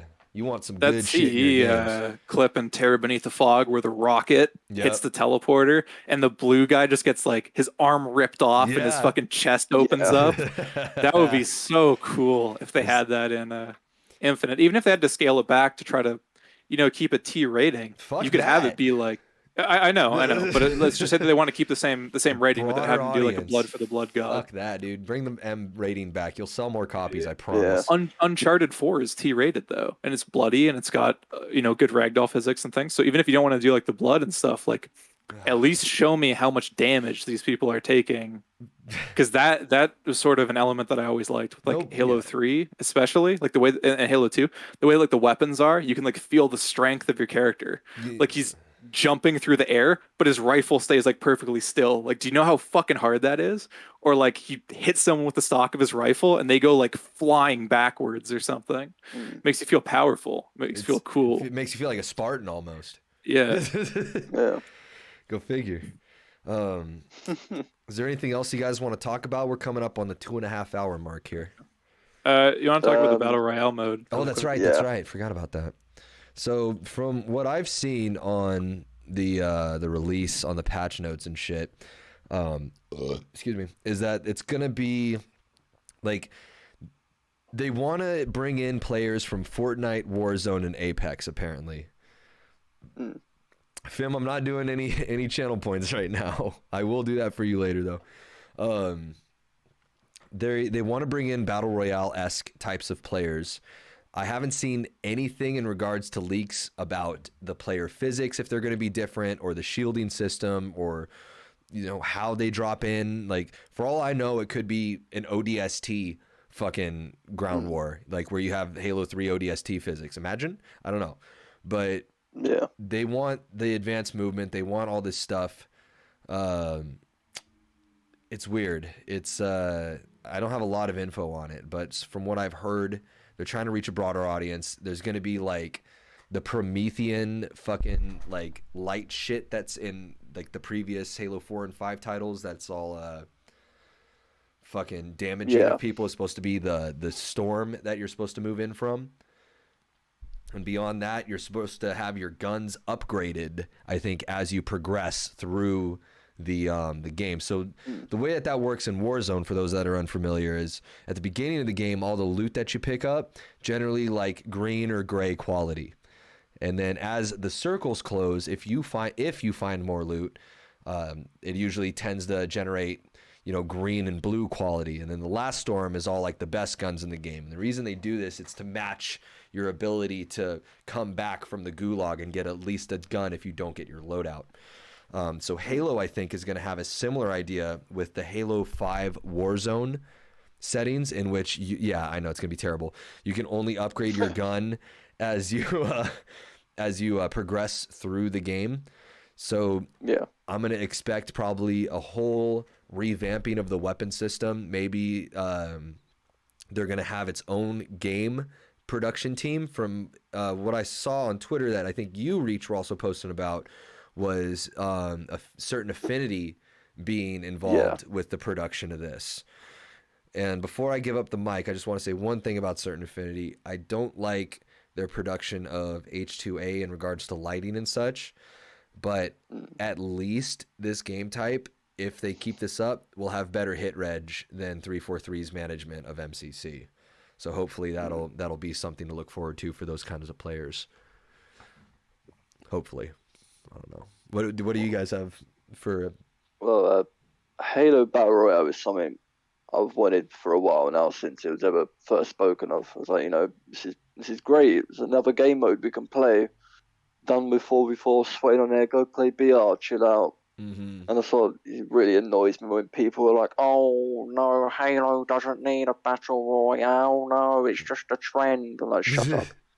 And I actually had an idea a while ago. It's like, imagine like you land on the Halo ring, like the storm can be like the Covenant glass in the ring, just like behind you. You got to get away from that. Like, you know, pick up a Banshee, go fly to this place. Because like the mechanics of the game is already set up for BR. Like, it's got the weapon tiers. You can drop your weapons. You can run around with your fists out and stuff like that. Like, it's set up to have a BR, so I definitely see it coming. There's no way it doesn't come. Yeah, I mean, I might give it a shot if they decide ever to fix the fucking control scheme that they have for controllers. Every time I play Infinite, if like back in the day, like I'd go on to Call of Duty and my aim would be fucked up because of the random turn velocity point. Yeah, the aiming's really fucking bad on it. It's terrible. So I mean, I'd give it you know, if 343 is listening, I'd love to give it another shot if you could just make the aiming like you have it at MCC. I mean, fuck, there's nothing wrong with those settings. Just, I know it's a weird update, but like, look, there's less work you have to do. Just copy and paste that shit right on over, man. Yeah. You don't have to rethink it. But I like to play on 10 cents, and 10 cents on Infinite feels like 5. It's really it's too slow. Heavy and clunky. It's awful. Right. It's very, very slow. But if they did like a Halo 2, maybe increase the speed to Halo 2 Classic for the 10 sensitivity, and then had those as the default markers for Infinite, I think I'd have a lot more fun playing it, because I don't want to sacrifice my fucking aim just to enjoy the franchise, you know.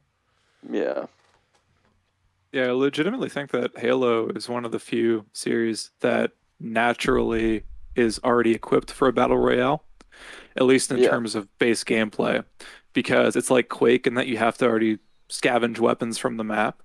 It has a shield system, like you're already a Halo player is going to be used to having to work somebody down from a lot of health. We have ideas already like over shields and pickups and things that we've carried over from Quake and Doom and that. So I think that it is functional, and it has this big team battle aspect too, like Battlefield or whatever, with these vehicles, and the driving has always been good in the Halo games. Right. So I think that it is actually well equipped to do this. The issue that I would see is that Infinite Sandbox doesn't fit it as well as Halo 3 or even Halo Reach could for a battle royale. Right. And I'm afraid that they will chase too many of the current battle royale trends from like Warzone or something, as opposed to just having like a distinct Halo battle royale. Right. Do you know what I mean? Yes, 100%. Because like a Halo battle royale where you're having like Halo gunfights on like a big Halo map would be great. Maybe like the flood or the glassing or something is keeping you in this kind of a circle. That would be a lot of fun. You drive the Warthog like you can in Reach with those really nice Reach Warthog driving physics, and unless Cat's driving, it'd be great. Yeah, you'd have your buddy on the turret, fucking shooting guys, and that would be great. Yeah. Oh yeah, I think I would really enjoy that. And with the features that we already had in those past games, we could do that. You pick up a battle rifle, but like the quality of the weapons, the way that you put plates in the vest in Warzone really fits Call of Duty. I have a feeling that they're going to do like excessively stacked armor in Halo, and it'll fuck up the weapon balance, kind of like how early Apex Legends had like weapons from Titanfall 2 directly transplanted into a game with armor. And it didn't really work for a couple months, and they had to kind of figure that out. I feel like they're going to have that problem with trying to do this battle royale. Yeah, exactly. Like, if you look at Apex, like Apex is a BR game. Like it has a long TTK. Like it's not an easy game to play. And that's something that I've always loved about Halo. It's not easy. You can't just go in two-shot someone like it's nothing. And that's why I think Halo will be a good BR. Yeah, because it's not like I fully agree with you. Like a game like PUBG or Fortnite or whatever, where it's just really easy to play. That's something I think that would be good. It would be good for the franchise. I think it will bring in a lot more people. I know it will. Yeah, a lot of the streamers that are doing Warzone and Apex are kind of getting tired of the same battle royales too. I'm seeing Doc do all kinds of crazy shit. Whether it be win 3 different games, 3 different battle royales, and like you can tell like they're also like bland and like not updated and drawn out. Like Caldera is shit. Like until they add this Godzilla update, I don't think that it's going to be as popular as it was. But Warzone 2 is coming out. We got Overwatch 2 coming out. There's a lot of shit on the horizon in gaming, and if Halo can't fucking keep up with it, like they're gonna be missing out on a lot of money. It's really interesting. Oh, sorry, go ahead. The reason I never liked Warzone is because of the movement. That's why I really love Apex as well. Like you got your slide jumping, you can do like your climbing up the walls, and you can wall bounce, B-hop. There's a lot of movement things that you can do, like chime all together and just do this crazy, ridiculous movement. Which is I've worked on my movement on that game for way too long. I want you to try out Warzone again, Chaz, but there's this thing in Warzone. I'm not sure. Are you familiar with slide canceling? I know the term, but I don't know how to do it. I don't pay attention. So since you're a Halo 2 guy, I think you'll like this. It's the movement in that game is based off of button combos and YYing when you get into the advanced section of it. The tactical sprint is like a double click with your sprint button, or you can set it to auto sprint from tactical. But essentially you have to do like a double shot input of you hit slide, crouch, and jump. It's like pop, pop, pop, 1, 2, 3. And like it allows you to have that infinite tactical sprint speed. And if you're YYing with it while like looking down and shit, your character's moving around like this and you're like fucking just zipping, bro. And then on top of that, if like once you learn that button combo, you can get these things called stims. Instead of a flash grenade or like a stun grenade or something, you can carry this thing called a stim. Yeah, it lets you regenerate your base health, not like think of it like Octane, but it gives you your health back. And in that game, due to everybody having the same base player movement speed and like all that shit, when you pop that thing and you fucking slide cancel on somebody, dude, you're fucking absolutely cracked. And you're doing like 20 inputs to shit on them. It feels so good. It's like hitting a quad shot when you pull it off successfully. Like, so if you look into the slide cancel and the YYing, because like you get advanced with it too. You can YY during certain things, like speed your character. Oh, dude, it's insanity. That's why it's like one of my favorite games to play right now. Have they added a FOV slider to console yet on that game? Nah, not yet. Because that shit's like negative 20 FOV. Right, exactly. Awful. You know what's funny though? With the Halo, we were talking about offsets earlier. I forgot to mention this.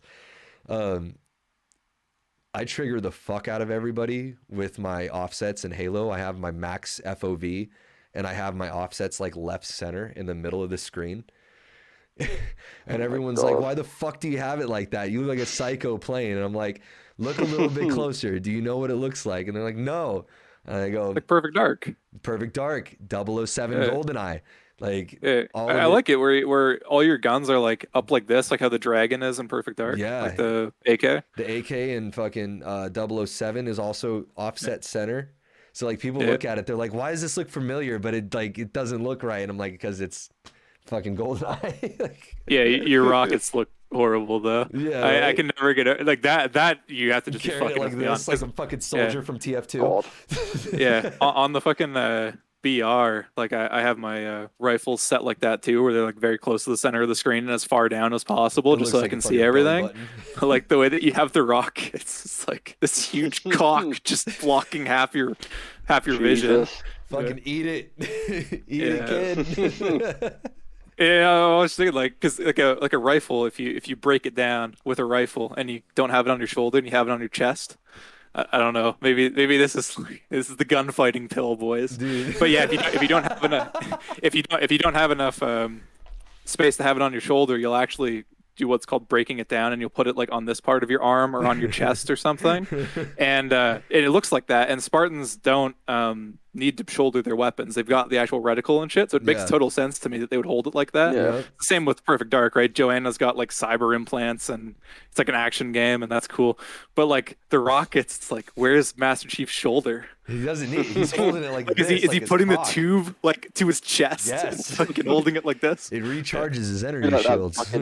He's just eating the back blast. Chief in the book. That video of Afghani soldier where he fires the RPG and it sends you flying backwards. Just imagine you fucking holding your rockets forward. The air just hits your chest and you go back. Yeah, I was playing Rising Storm 2 with my friend the other day, and he kept killing our teammates with the back blast of all of his weapons. And that's what I was just thinking of. I was like, for some reason, I was like, God. Well, the rockets in this game, it's like on your shoulder, like a 72 or whatever, and I'm 72. The rockets in Halo would have like crazy back blast. They like destroy a tank in 2, and Blake's holding it like this, like on his chest. Hey, the energy shields can handle it. It's not that bad. Yeah. Anything else, boys? Coming up on about 3 hours. I gotta get some food in me, man. I'm starving. I will say, I'm happy that it's like 3 people that have been playing Halo for a little bit, and none of us are super angry about the battle royale thing. Yeah, which I feel like is the general consensus from people who actually have thought about like the game flow of Halo.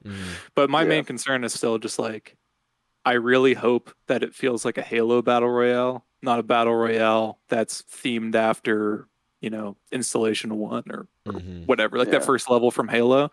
I hope it's not just like the Halo Infinite map, but like a generic battle royale. I really hope that it feels like a Halo gunfighting kind of experience that just happens to be in like a collapsing circle.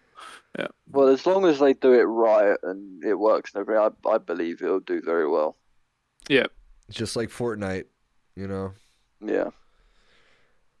All right. Well, boys. Fortnite, they have gone wrong a couple times, right? They keep adding more and more and more shit, and eventually they have to kind of set it back, and they've had to do that a bunch of times. So I just hope, Certain Affinity at least understands that Halo is supposed to be a game with like weapons on map, and that you walk around in these arena style maps. So maybe they'd be better than 343. I don't have a lot of hope, but I'm somewhat optimistic because I've been saying that this isn't a bad fit for a long time. Yeah. I'm ready for it. I think it's needed. Screw Reddit. All right, boys. I'm gonna make some food. Thank you so much for joining us for the podcast today. This is a nice and long one for those of you at work. Hope you enjoy. Stop on by the Cult Zodiac Discord if you guys want to get in on some community montaging, some clips. We're all staying networked as this franchise tanks itself. But thanks again to Chaz and Reaching Eights for coming out to the Halo Dickheads podcast. This will be up on YouTube in a few days, maybe sooner than that. All right, boys, I'm going to go make some food. Thanks for the Discord call. I'll talk to y'all soon. No worries. Peace You'll out. see, man. Dude.